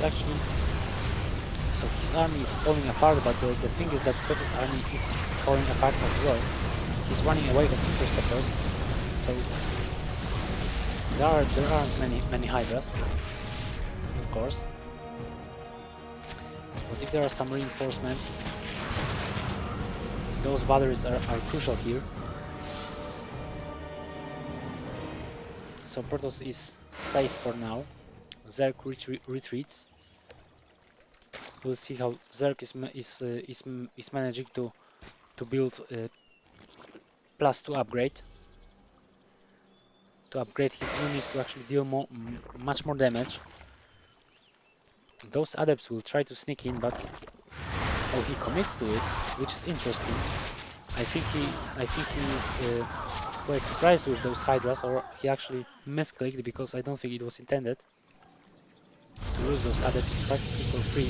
And 2 drones isn't enough for those adepts, especially in a situation that you don't have much to fight those hydras. You don't have storm, you don't have that many carriers, I should say. Uh, he has force field, so it's not as bad.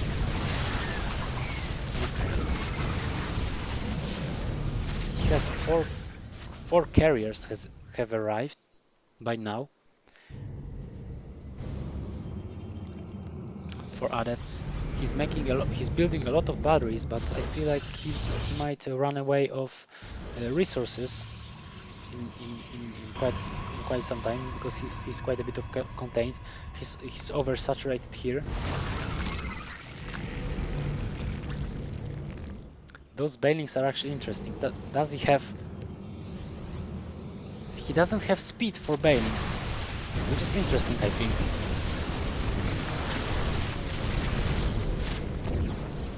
So what I would like to see here is microbial shroud. I would like to see a microbial shroud here, because it might be good. So one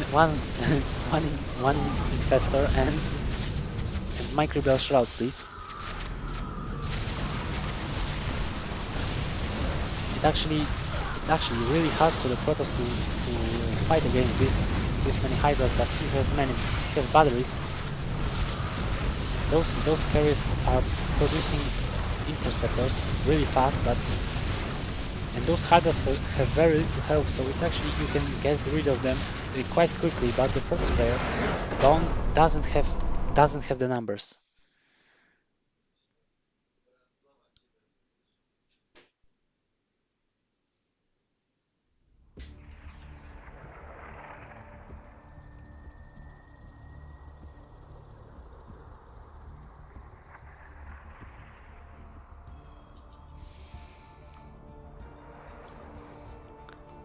So I will read what you guys write in our Trovo's chat. Guys in chat,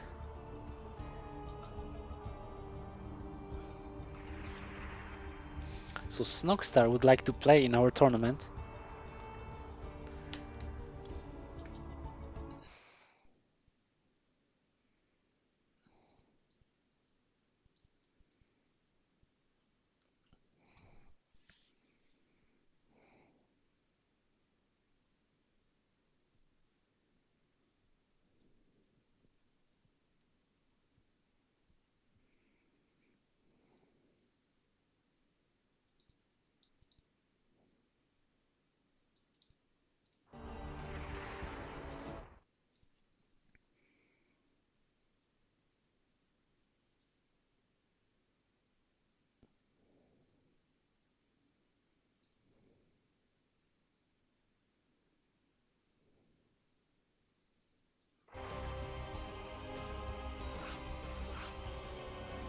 Second map will be Pillars of Gold.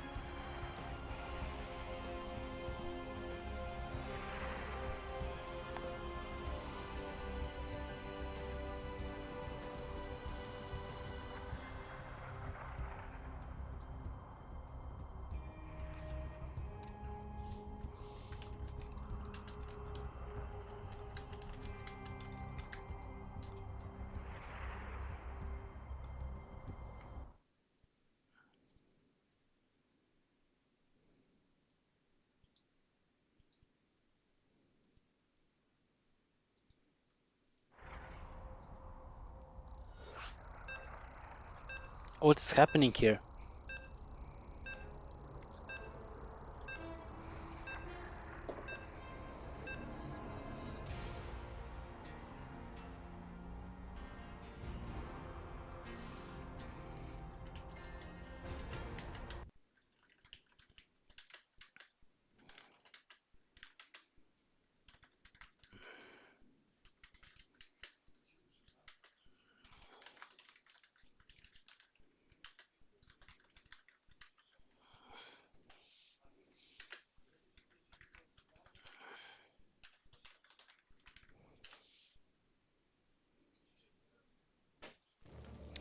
So,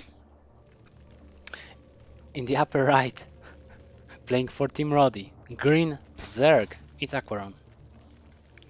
And his opponent, currently one map ahead, in a bottom left, it's it's a player who decided to actually go for his to take a rest from his main race, and he decided to take Terran. It's Cham, currently one map ahead. It's best of 7. For those of you that don't know, I remind you guys to follow our channel,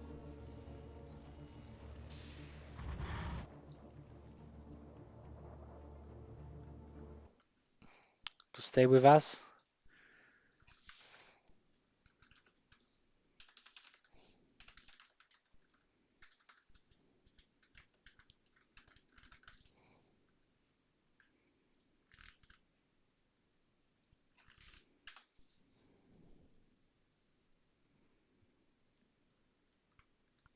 Okay, I shared the link. Nice game by Dr. Nides. I hope you guys enjoy these games. It's best of 7, so it's getting more interesting.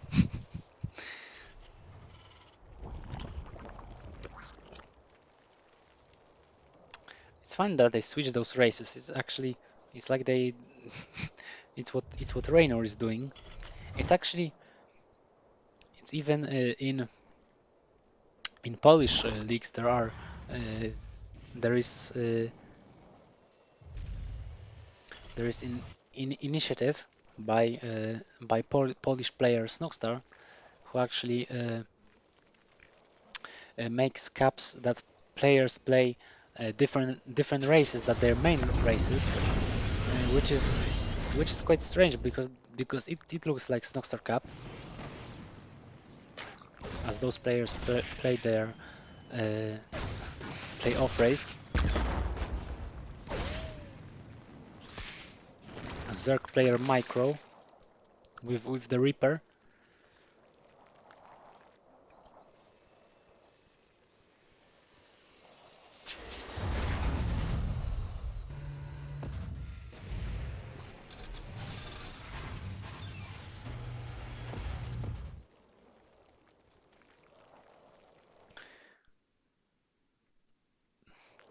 So Osak's Nimrod is confused. Why are they playing both off race both? Well, we don't. Well, I asked Kashim and he answered that if they want they can play those races. It's actually funny that they do. It's similar to what Raynor did on one of the previous tournaments that I saw a bit of. That he was playing his off race against the mains of professional players, which is impressive because generally there is a gap between the race, even if you are the best, even if you are one of the best players in the world, like Raynor definitely is. Uh, Probably switching the race won't be won't be sufficient to to defeat to defeat pro players playing their main races because there are different mechanics, different units, of course, and on the highest level it matters even more. So we have this overalls killed by Marines, which is a loss of 100 minerals. We will see that Acorn managed to see a bit of tech. We have double medivac with and there's Stim. Acorn is building bailing nests to defend against those Marines. So I have a proposition to sink for $3,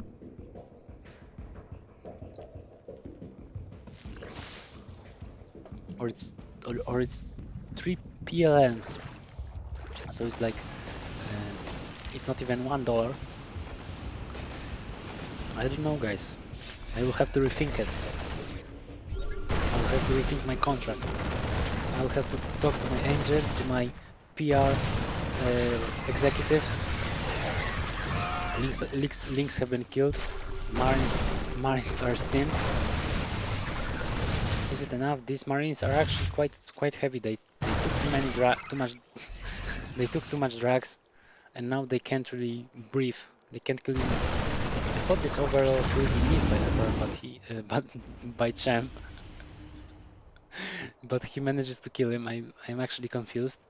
I'm actually you see how a bit of confused I am. That actually I see Medivacs killing, I see Marines killing overlords, and it's Champ, not Aquaron.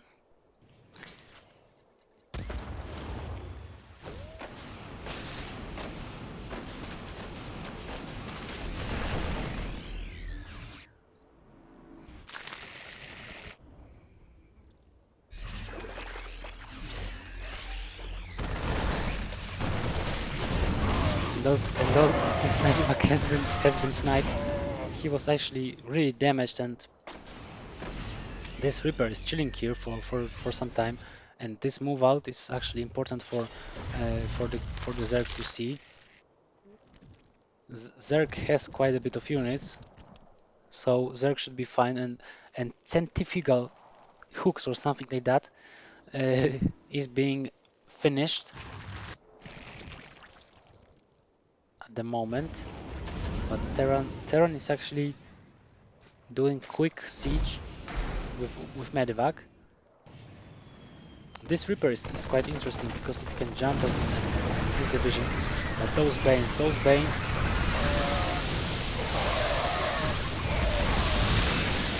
it's terrible, I think. I think it's just terrible for the Terran. I don't think it's game-ending damage, but it's a terrible trait.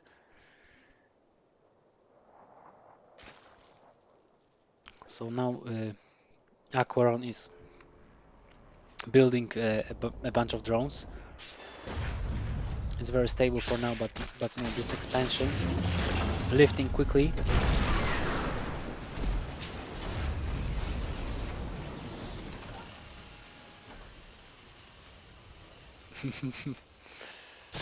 Funny guys, you say in chat. Okay.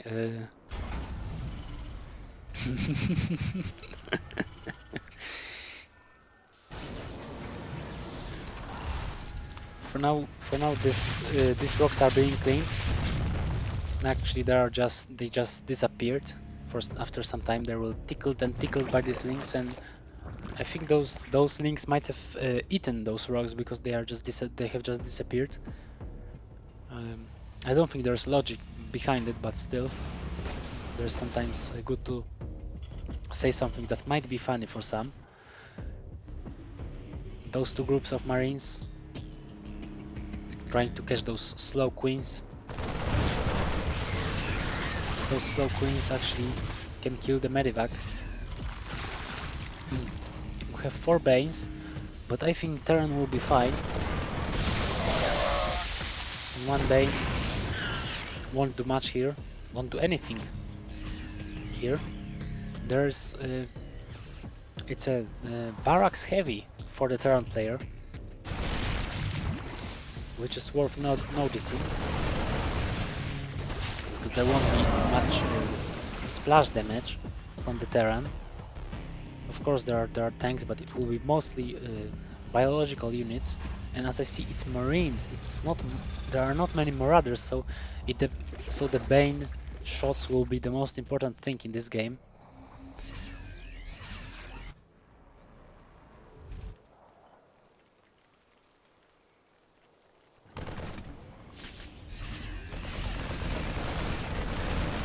Terran moves out on the map.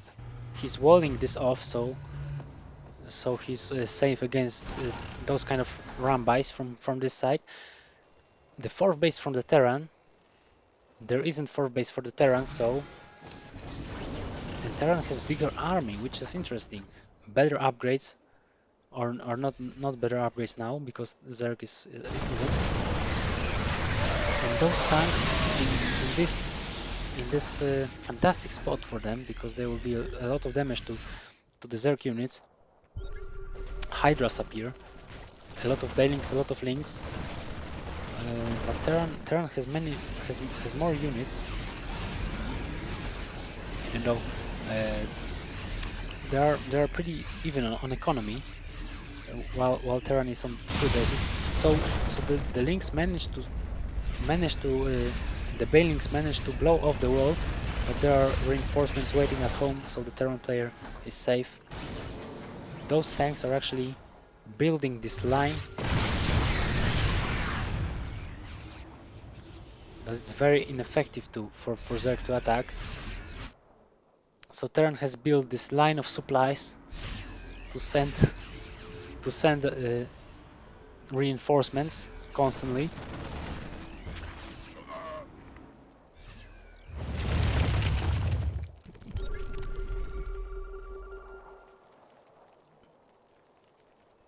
And a massive link run by to the expansion, and he doesn't manage to.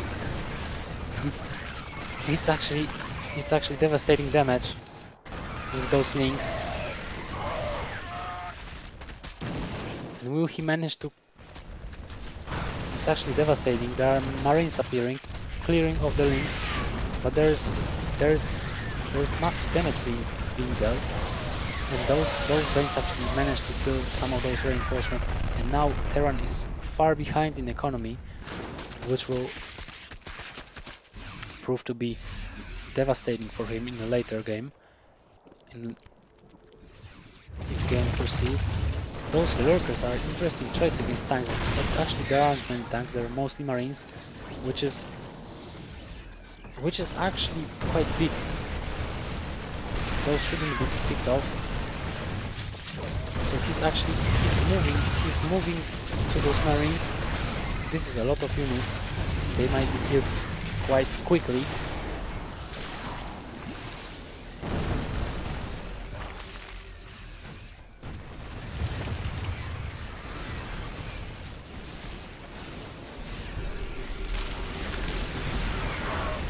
So Snogstar is staying safe.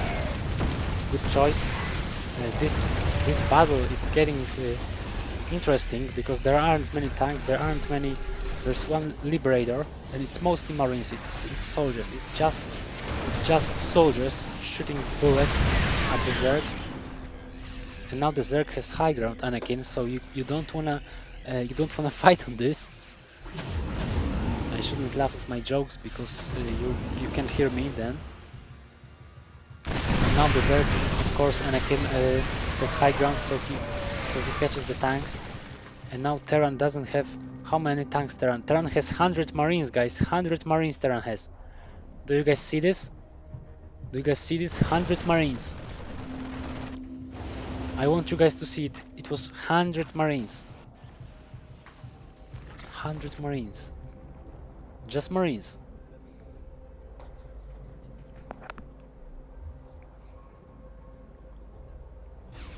So he dropped those Marines and he's marching through the Zerg, but those bites, those lurkers are actually devastating those Marines. Those Marines are getting quite heavy, and this is something that happened that I didn't really see.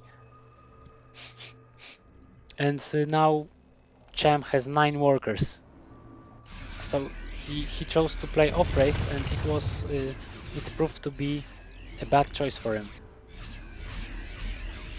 So it's a whole no, Anakin, you die, Anakin.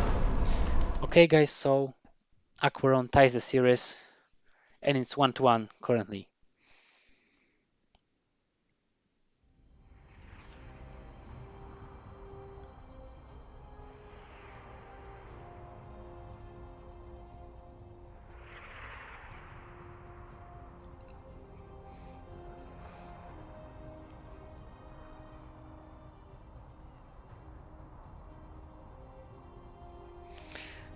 So there was a question in chat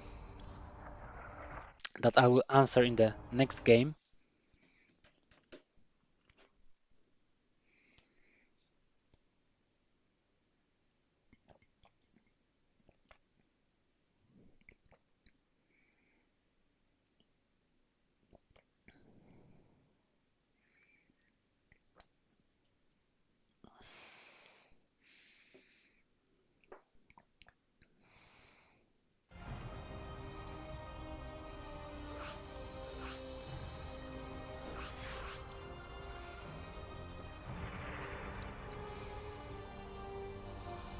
What will be the choice?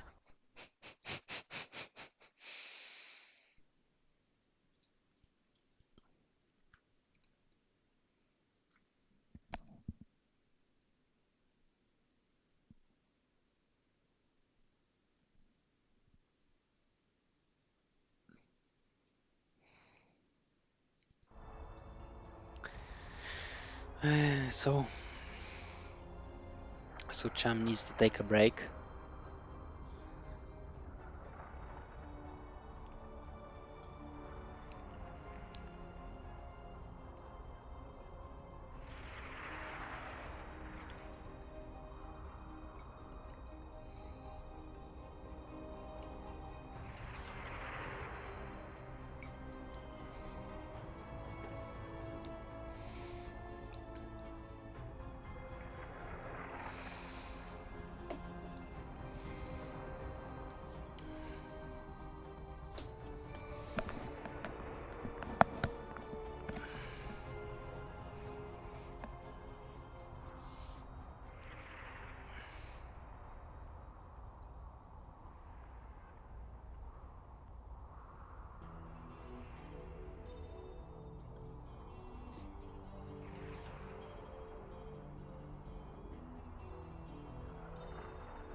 Okay, guys, we are still waiting for the next game.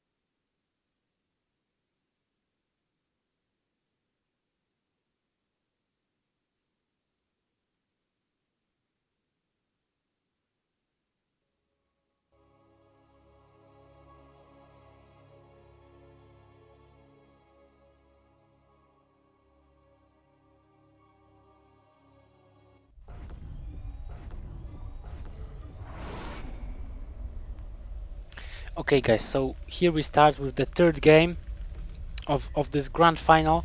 It's of it's of course a best of seven. So that you know, guys.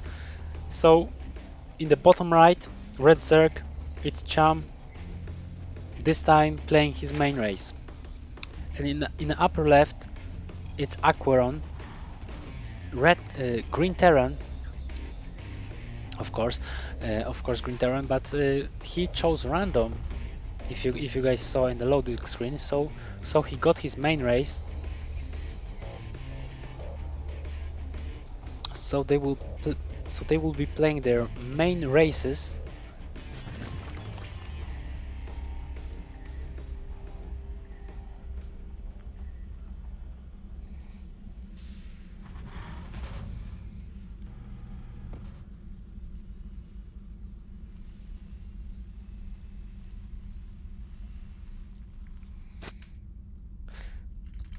There was a question in chat that I want to answer. It is no Kashanas playing tonight. Unfortunately, he will not be participating in this tournament today. Maybe in a few of in some of the next seasons he might appear.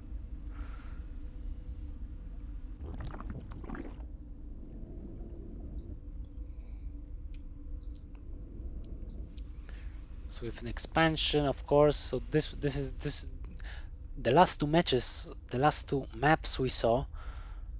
Uh, it was someone playing off race, so it wasn't the main thing. But now we have the main races against each other. It's kind of it's kind of funny, I would say, because it's the new but manner in StarCraft. Actually, maybe it isn't, but it's actually funny that players decide to take the to choose the race that they are not as good as their main race, so that they probably have a challenge. Maybe it's a challenge for them. Maybe it's some sort of a funny thing, but still, it was interesting to see those players playing off race. Now we have their main races, so it's their best. So it's best of what we can see of what we can see of them.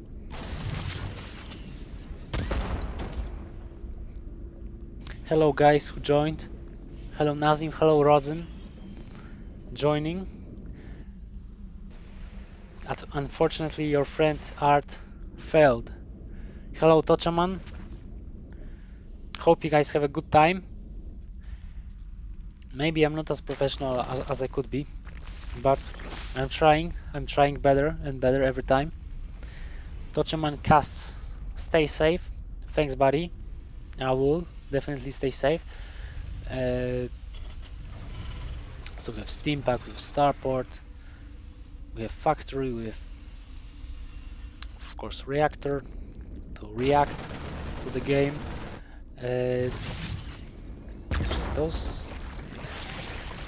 Okay, so we have Creep Spread, we have Third Base. This game is in English this time. Of course it is.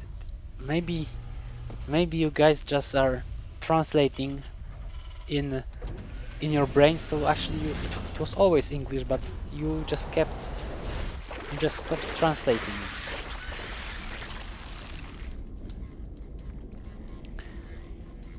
With third base we have creep, we have those poops, so it will be angry who would be satisfied with this game. I'm sorry, Chris. The toolings have been killed with this attempt. So now we have those a bunch of many. So it's a lot of Marines. So Aquaron will try to show his opponent what how this unit should be played. Kashana's coach of Christianer.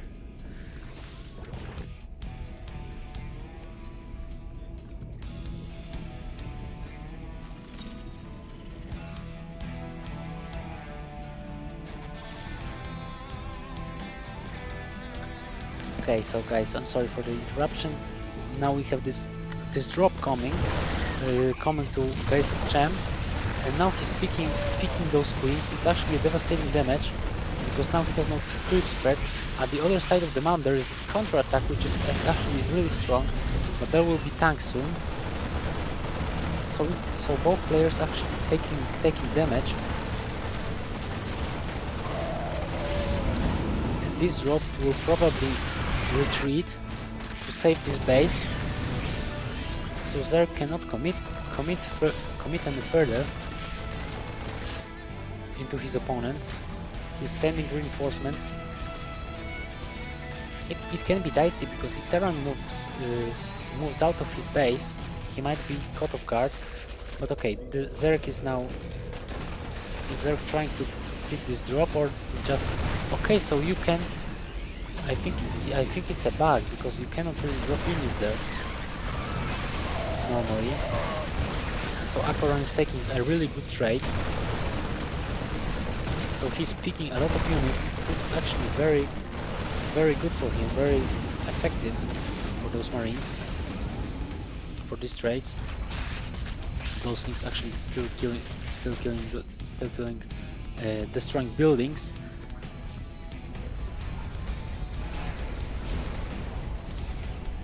This is being repaired, so of course it doesn't burn off completely. We have a bunch of roaches here. Standing here. I think the game is interesting because both players take initiative into dealing damage on their opponents. So now it will be triple drop. The second base is being secured. I think it's quite of a spot. It's hard to engage as a Zerg. Third base for the Terran player, so I think Terran is in a good spot.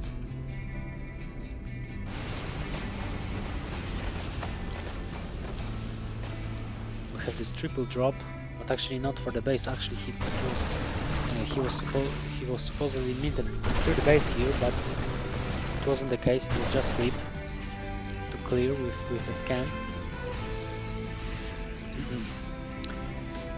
And of course, those queens were lost in the beginning, so there are not as many creep tumors. Yeah, he doesn't want to fight those roaches, which are actually not as expensive, but they're actually really effective against Marines. They kill them really quickly. They rip through them like through butter, like knife through butter. So this is this quick hot drop. What will be the target? So he targets those overlords. So it's a lot of damage definitely. So Zerg took a hit here, and then Terran decides to go further, which is interesting. He picks up a bunch of drones. So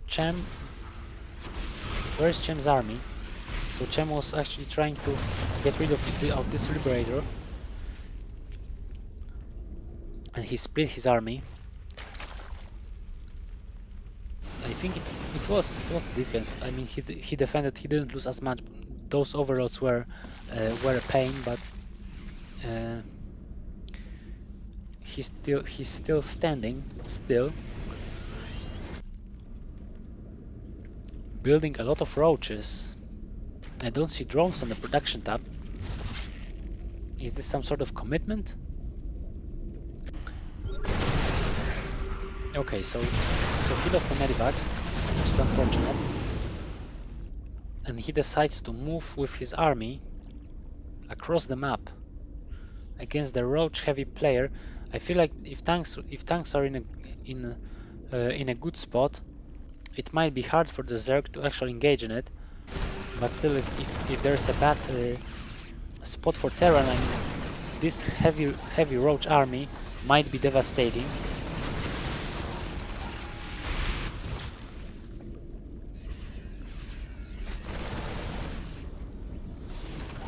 So we see this engagement, which is important for the game, which is crucial. But Terran might want to actually. Okay, so this counter drop is actually devastating. It's actually more important than this fight. So Zerk will try to pick any units he can because he just lost 20 workers to this drop. This side. So these Marines are actually sacrificing themselves to kill as many units of Zerg as possible.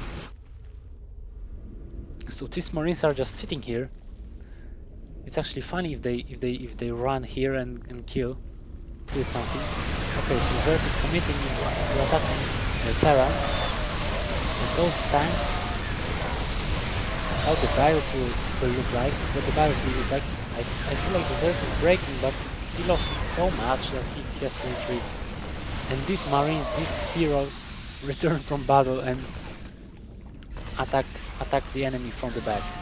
I think the Zerg is unhappy with how this battle went, but it's still a force. Of course, a force that can die very quickly to a Terran army. Okay, so we had turning points. We had some harassment, as we can see on the graph. So it was up and down for Aquaron, but he was still. It looks like he was far ahead by majority of the game.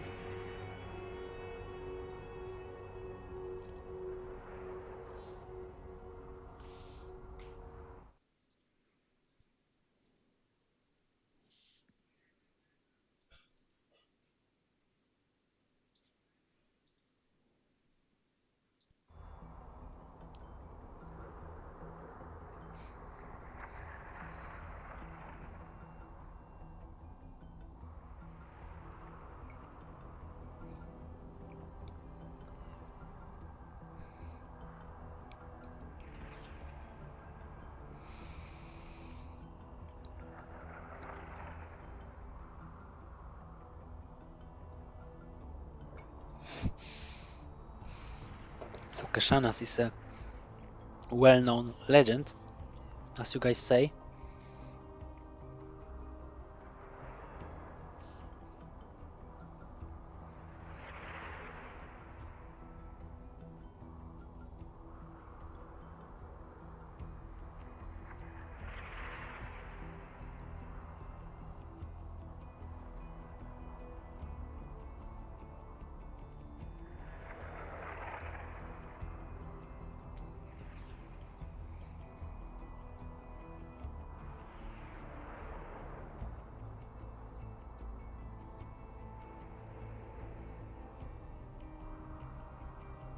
Okay, so still waiting for the next game.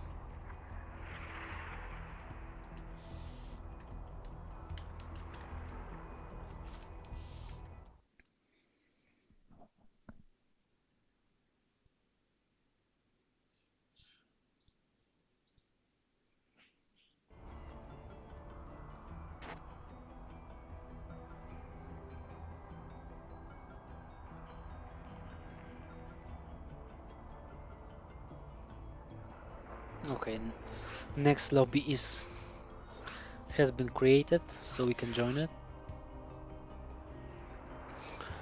So Aquaron played random, but he got his main, so actually it was like playing against his main.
Okay, guys, we're waiting for Aquaron.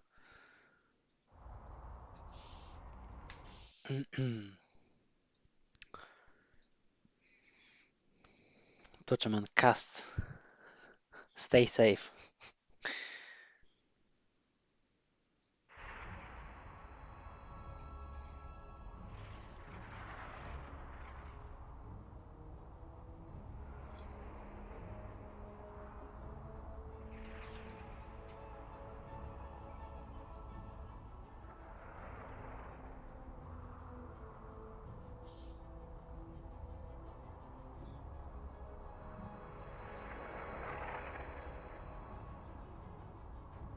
Still waiting for the game to start. Waiting for Aquaron. He has to do something.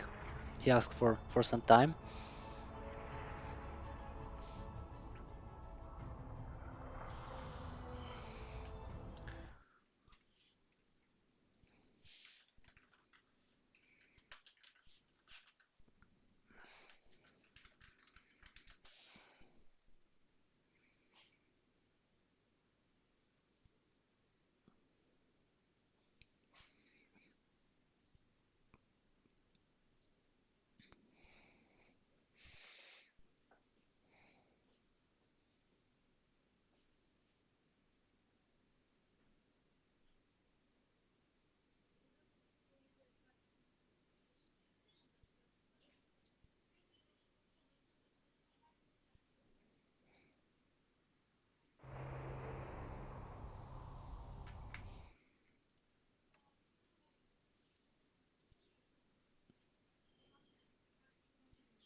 Okay, guys, so it might be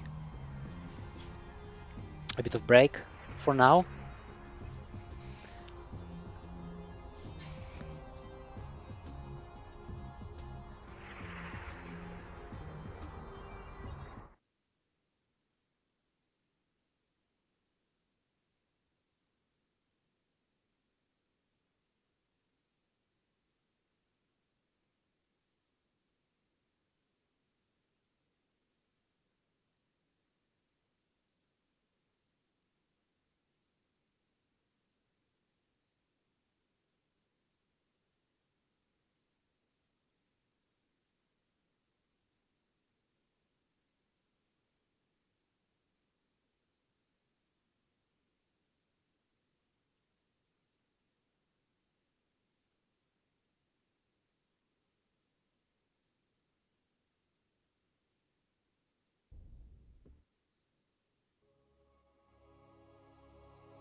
Okay, guys, so we are here in next match.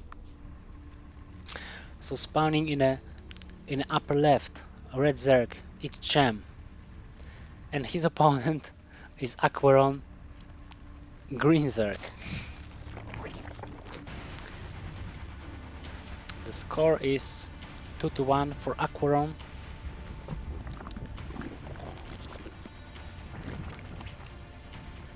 Who won the previous game.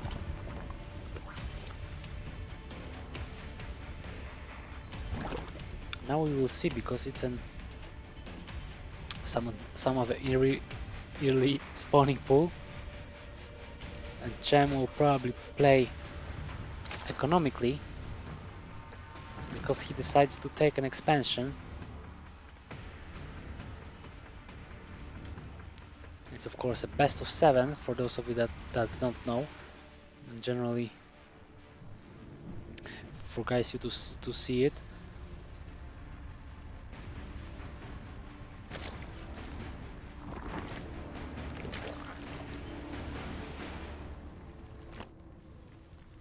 So it will be an early pressure from Aquaron.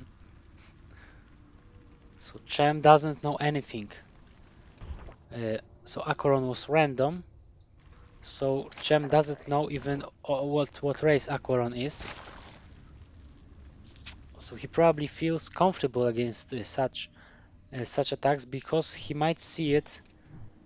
He just saw those links running across the map, and it's really early, so he probably knows that Acheron committed to it, and he will keep committing to it because it's actually it's because he's economically really far behind. So he pulls his drones to defend his base, and now they will poke. Um, Cham is indecisive now, but he makes links.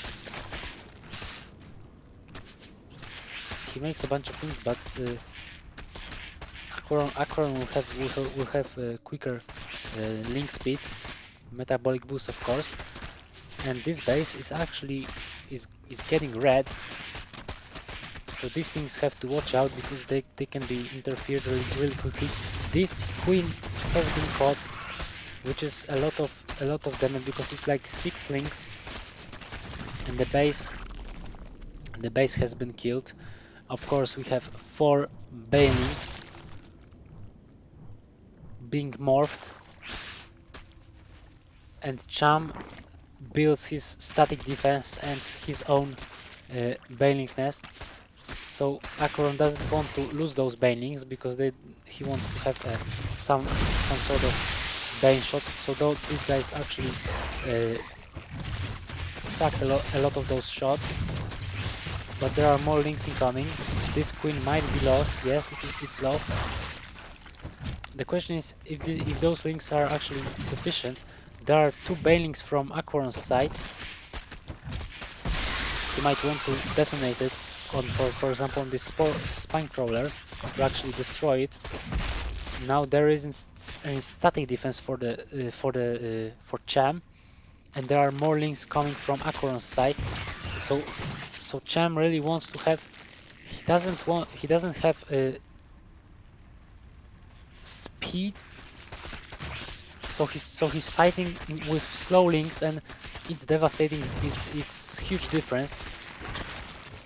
The one bailing actually is finally able to proceed in this battle. So okay, so Acheron is trying to get rid of as many bailings as possible to proceed with his attack.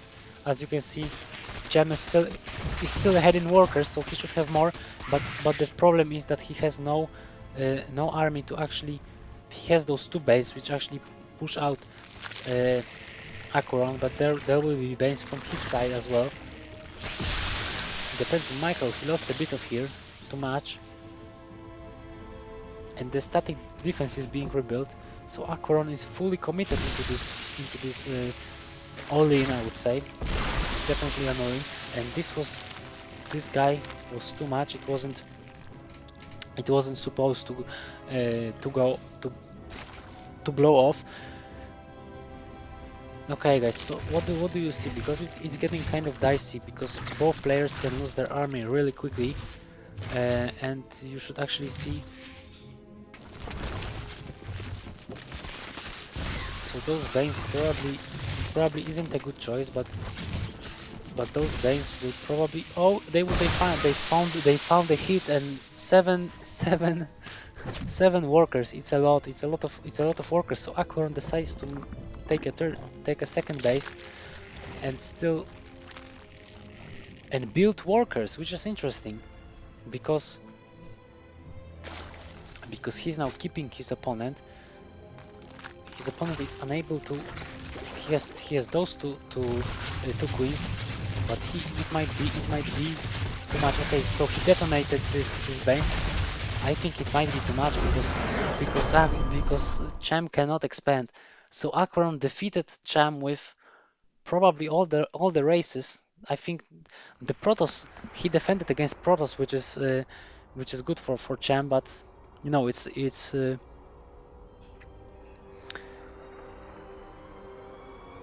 it was surprising It was surprising attack definitely from the start.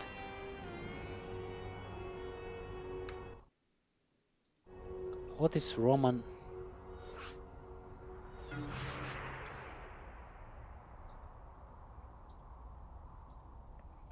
Roman on. Roman once. Roman once?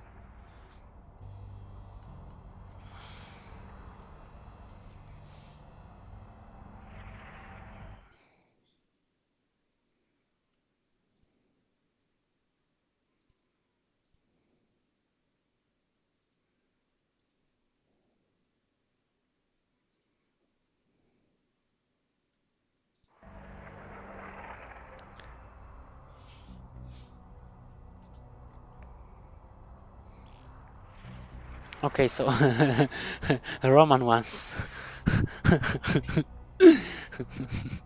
Because Cham has this Spanish maps and it's actually funny with their names are funny sometimes. They sound funny for me.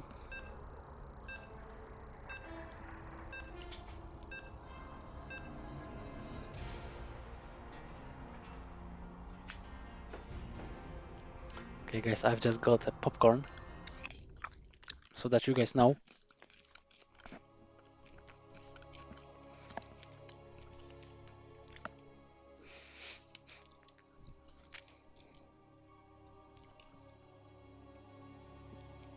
So, guys, how are you guys doing? I remind you that you can follow our channel for more tournaments, for more activities. Sometimes we stream different stuff, usually in Polish, but sometimes also in English. And proceeding with this game,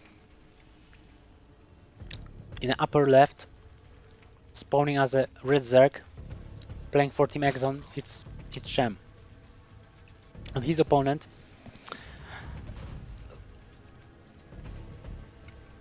who is currently leading 3-1 in maps, it's Green Terran Aquaron. What do you guys think? Do I need to say something? I mean, those three guys, it's actually a trio, a deadly Terran trio. Like you take three SCVs, you build 3 barracks, and you make a lot of Marines. I feel like that's the case here. The thing that is important is to see what is the scouting pattern for Cham, because I don't think he will realize quickly enough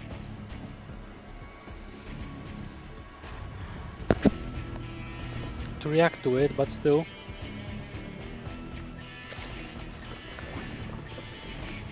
I think he will realize when he sees no expansion when the Overlord arrives on this pillar. So SCV is chilling. Is chilling here, waiting for the reinforcements. So it's an interesting strategy.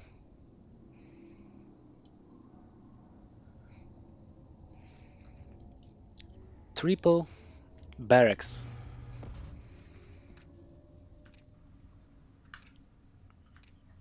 So Cham now sees there is no expansion, and his decision. What will be his decision? Because he's making a spine crawler on the high ground. So he saw with those two links that this is actually a really early pressure from Terran.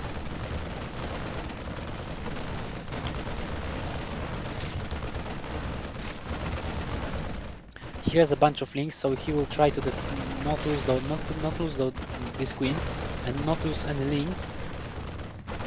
But Marines, there are more Marines coming. So Chem has decided to fully commit to it and try to pick off. Oh, okay, so this is a surround. This is actually a good surround, but the thing is how many drones will he lose, because Acorn is very good at micro and he's sniping many drones. It turned out to be really good. I think. I feel like it was actually incredible micro because it looked terribly at the start, and now he managed to get off somehow, and he's still making Marines. But the thing is that Zerg is actually solidifying his position. Okay, so he's going all in. Actually, he went pretty much all in when he built those three barracks, but still those links are catching those Marines.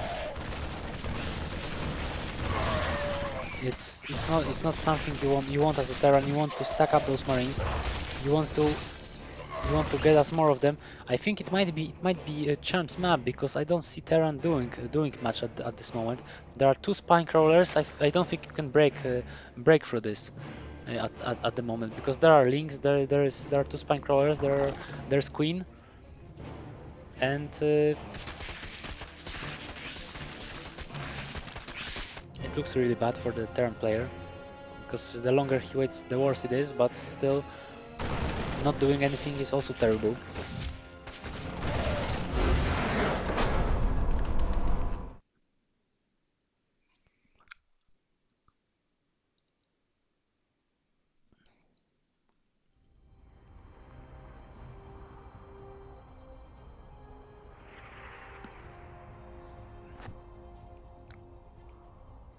So we will have a sixth map.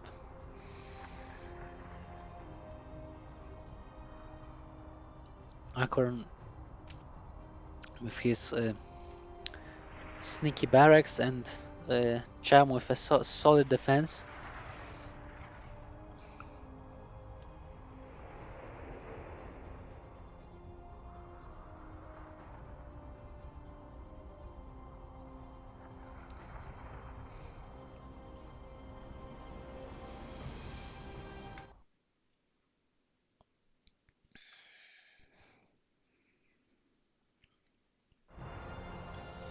Sixth map, it will be Oxide.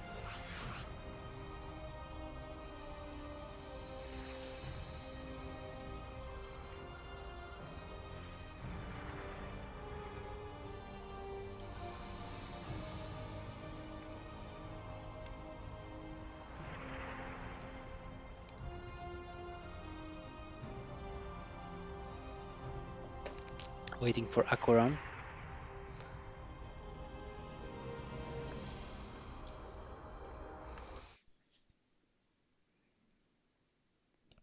If you guys have any questions,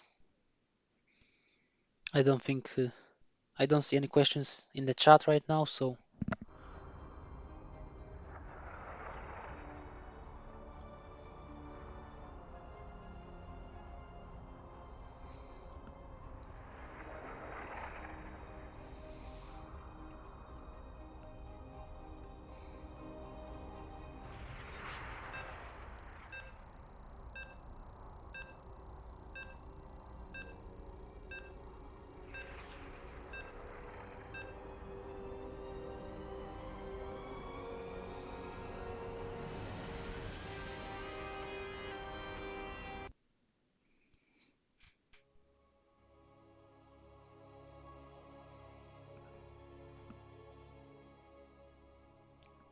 thanks Bliźniak number one for follow.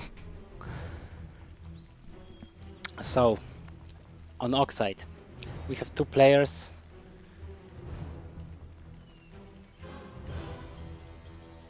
It's 3-1, and spawning in the upper right as a red Zerg, it's Jam, and his opponent currently up in maps. It's a It's a green Terran, of course, spawning in the bottom left. It's Aquarium. So it looks like he decides to go for the same thing again. You guys understand it? Like the surprising attack he does. Mm, the thing is that it might be surprising because Cham doesn't expect to face the same strategy 2 times in a row, and that might be the reverse strategy because this is something that could be expected, and that's why it's not expected. And the thing is that, and this makes it unexpected, you guys. I feel like I like the way Aquaron's thinking right now, but I think like Cham might be more careful this time, and last time he won anyway, so I feel like it might be defendable for Zerg, uh, even though you don't have Scout. I think Cham showed it that you can defend it as Zerg if you trade efficiently. Don't lose too many free units.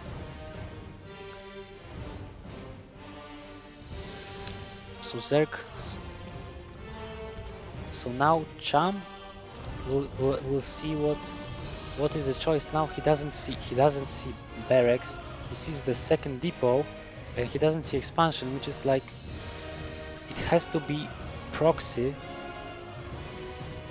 And he thinks like, why is this the same thing? And he decides to go for a different reaction, which is roaches, and he doesn't build a spine crawler. Mm, so it's something different. He builds a lot of links. He builds two queens. So queen manages to escape. It's important to keep them alive because they have a lot of health. They are good to tank some damage, to also to deal a lot of damage. So these marines were, well, a bunch of these marines were caught. A few of these guys are red, and then so we have roaches popping out in just a second. I'm not sure.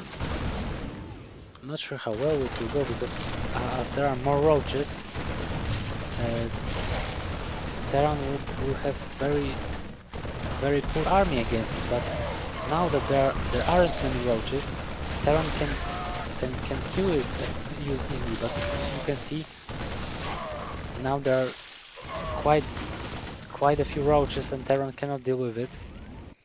I feel like Terran might probably be in a very sad spot at the moment because he's gonna be biled with biles are gonna be devastating for him.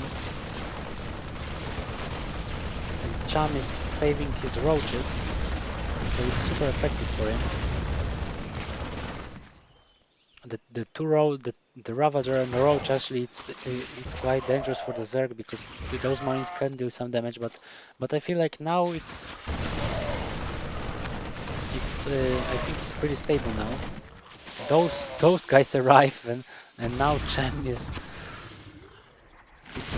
really this bile actually slowed those SCVs, but the thing is that SCVs don't do that much damage. They are good at tanking, but they don't really do much damage quickly enough to kill those roaches. So I feel like, yeah, it was a solid defense.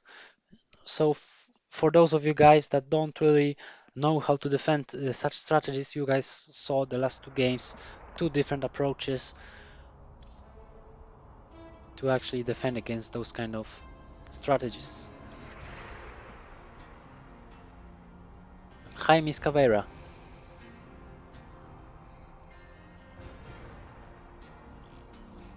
So it's Death Aura. Last map, guys. Are you excited? I think you are indeed excited. Really excited.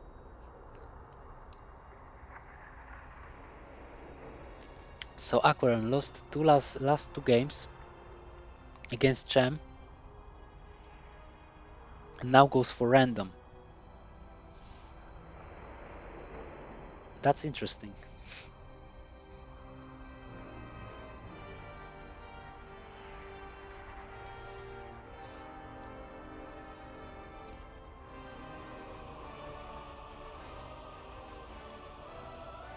Okay, so we wait for the game to start.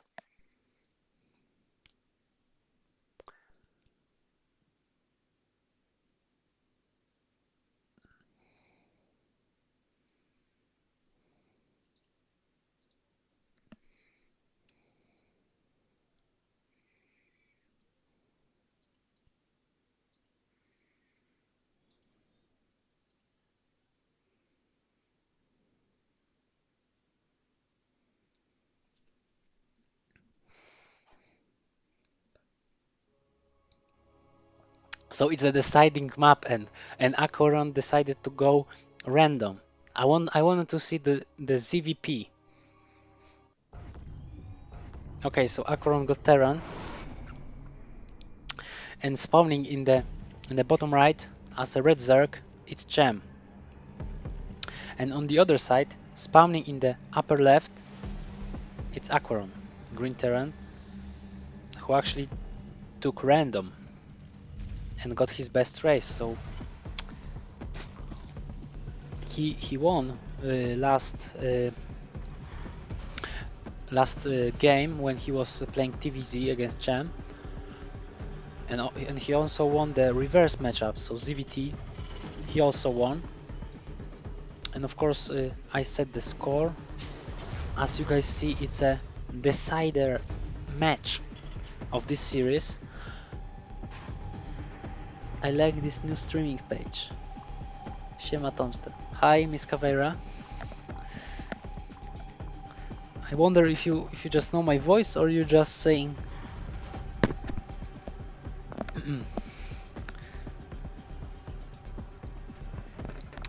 Okay, so for everyone watching, I hope you're enjoying. I wonder what would be funny. What would be funny is that Aquaron went third for the third time proxy 3 racks, because the funny thing is that the the two previous games he chose Terran as a race, not random. He wasn't playing random. He was playing Terran, and now it would be super interesting to see for the third time the same strategy. But he decides to go, as he failed two times. He decides to go for an expansion. This is interesting choice because it would mean like you want to wall off as Zerg. It's funny that even Zergs make walls. What's the year of this? Is it like 20? I don't know, 2010?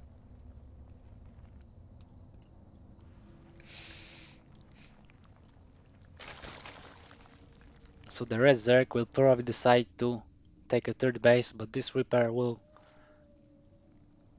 Okay, the Reaper didn't notice this attempt to make a third expansion, so Reaper is just poking around for now,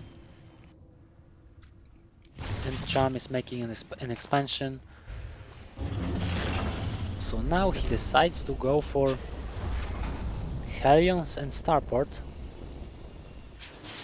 I don't think he made Hellions today. He made against a Protoss player, Marsman. He played in semi-finals. He made Hellions against him, but I don't think he made against Champ today. So we see Starport, and it's a Medivac. I was wondering about something like Fusion Core, but it looks like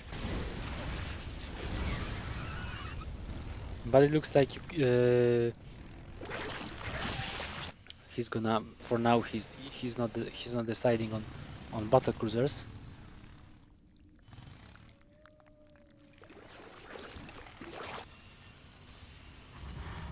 So of course mine will show up, Liberator, Marine, probably will be some steam on the way in some time. So for now it's just this is important for Zerg to notice, because Zerg, I don't think Zerg has that many units, but still it can go both ways. He dealt a lot of damage, but I don't think it was that much. I mean, he microed well, but it wasn't enough to actually do some damage. This Overlord is seeking for some scouting, for some important information. So he So he saw a bunch of stuff. I don't know what the response will be, or what will be the reasoning of Cem after seeing what he saw. I don't think there is that much. I think it looks quite standard. So those Hellions will try to do some damage once more. Those Lynx are being really grilled at the moment. And those guys are actually undefended, so this might be quite a bit of damage. And this was a grill of the day.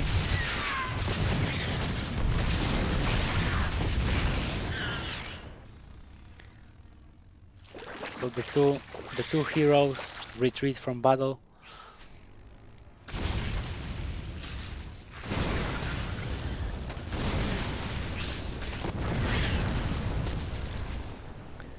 Acheron tries to get off this Hellion as much as possible, get as much value as possible. He adds barracks, upgrades, so he probably will go. He's most likely to go bio now, which will be interesting. I like bio games against Zerg. So for now, Cham is deciding to take a fourth expansion. He's building, he's rebuilding his drone count. Thanks, Miss Caveira, for following. I hope you will enjoy watching. Hello, Trifax, a moderator.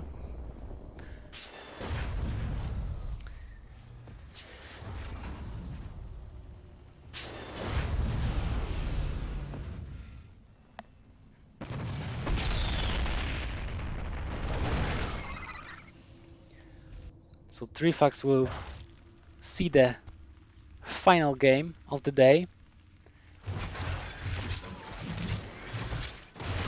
So it's actually funny that it looks like those drones are actually being burned, but it's just a.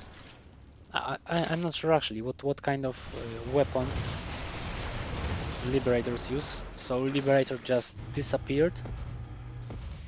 There wasn't an animation of his death working properly.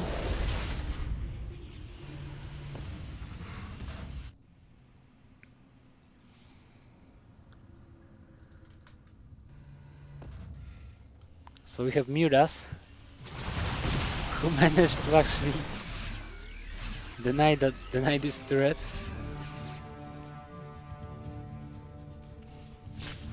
One for Marines. Will come. Just a few seconds, and those guys are actually can be really annoying. What is the number? The number is 10. Oh no, it's 12. Okay, it's 12 Miras. Okay, mines can be annoying and devastating for such kind of units, because it's like four mines hitting at the same time, and all of the Miras die. So it's actually dangerous to approach mines with Miras. We have creep being spread. Additional Miras fly around the map, and this drop. So this drop will notice that there is an attempt to make an additional expansion with a fifth base, but it will deny the expansion, and the Miras are actually will chase the drop, and there is nothing actually. The drop is lost. I don't think he can hope that it will escape, but at the same time he's pushing at the other side of the map. Look at this thing. He has mostly mines and marines, which is interesting composition.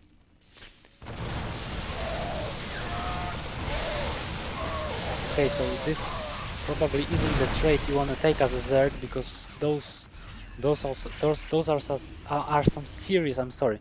Those are some serious this is some serious damage that Mutas have taken.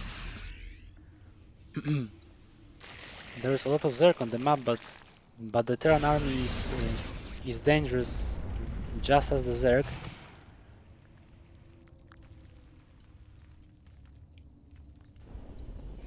So we see a bunch of maneuvers. This is actually a really big pickup by the Zerg and a bunch of connections. I feel like it is a damage that makes actually Chem lead in this game. But still he needs to avoid the mine connecting to his Mutas and his Banes, because this is really something that is ineffective for him. He loses a lot on it.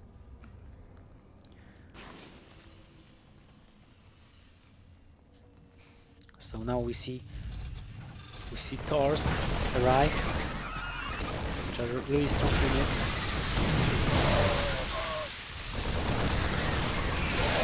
So these Banes are actually doing some work. There isn't splash damage right now on the so for now there are good speeds, so he's saving a lot, but the pure Mutas isn't a good choice. I feel like Zerg killed a lot at the first fight and then lost a lot, so it's even. At least it looks even in numbers, but Terran seems to have more army, as we see. It looks even. So 3-3 upgrades for Terran, 2-2 for Zerg, which is alarming that Terran actually leads in upgrades, and it can be really terrible in fight for Zerg.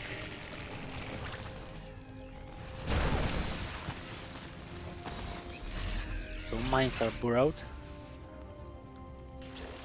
The counter-attack with Mutas is possible, but there are some turrets, so it might be not the best option, and the mine which might deal some damage to those Mutas.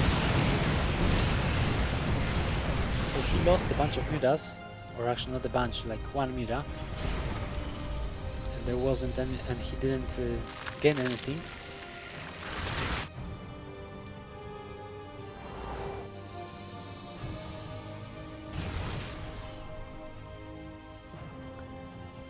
There were a few killed drones, but at this drone count, it actually didn't matter that much. It actually doesn't matter that much, because you earn a lot of money and you build up a bank. So these few drones that don't matter.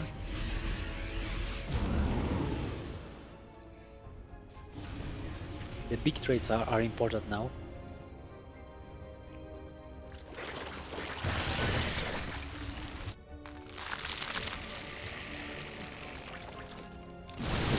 How the Banes will hit, because I see speeds are quite good, and those Mutas cannot approach this army, because those Marines, they have additional health, they have additional armor,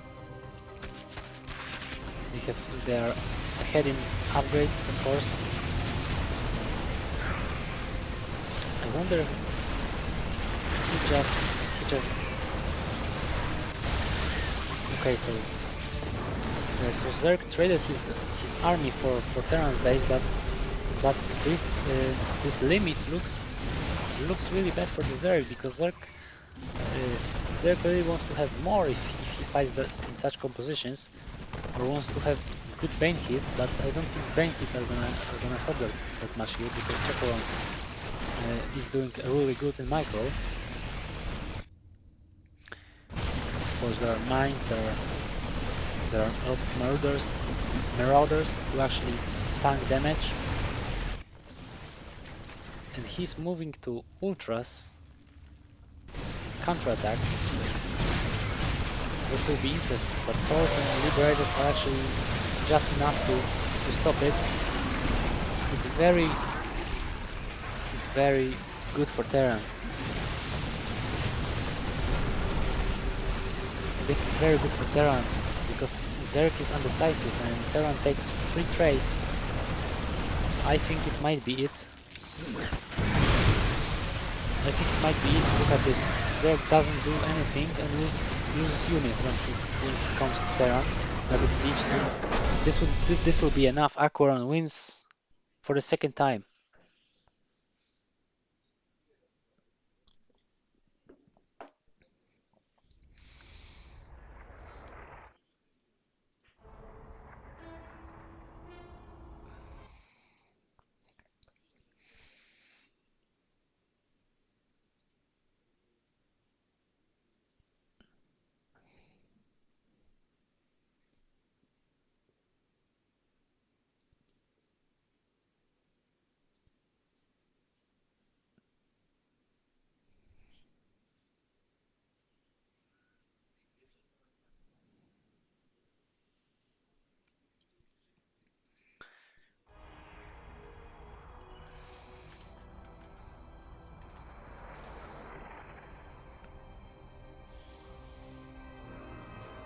Okay, guys, I think it will be enough for today. Thanks to all of you who have watching. Thanks for following. It will be enough for today.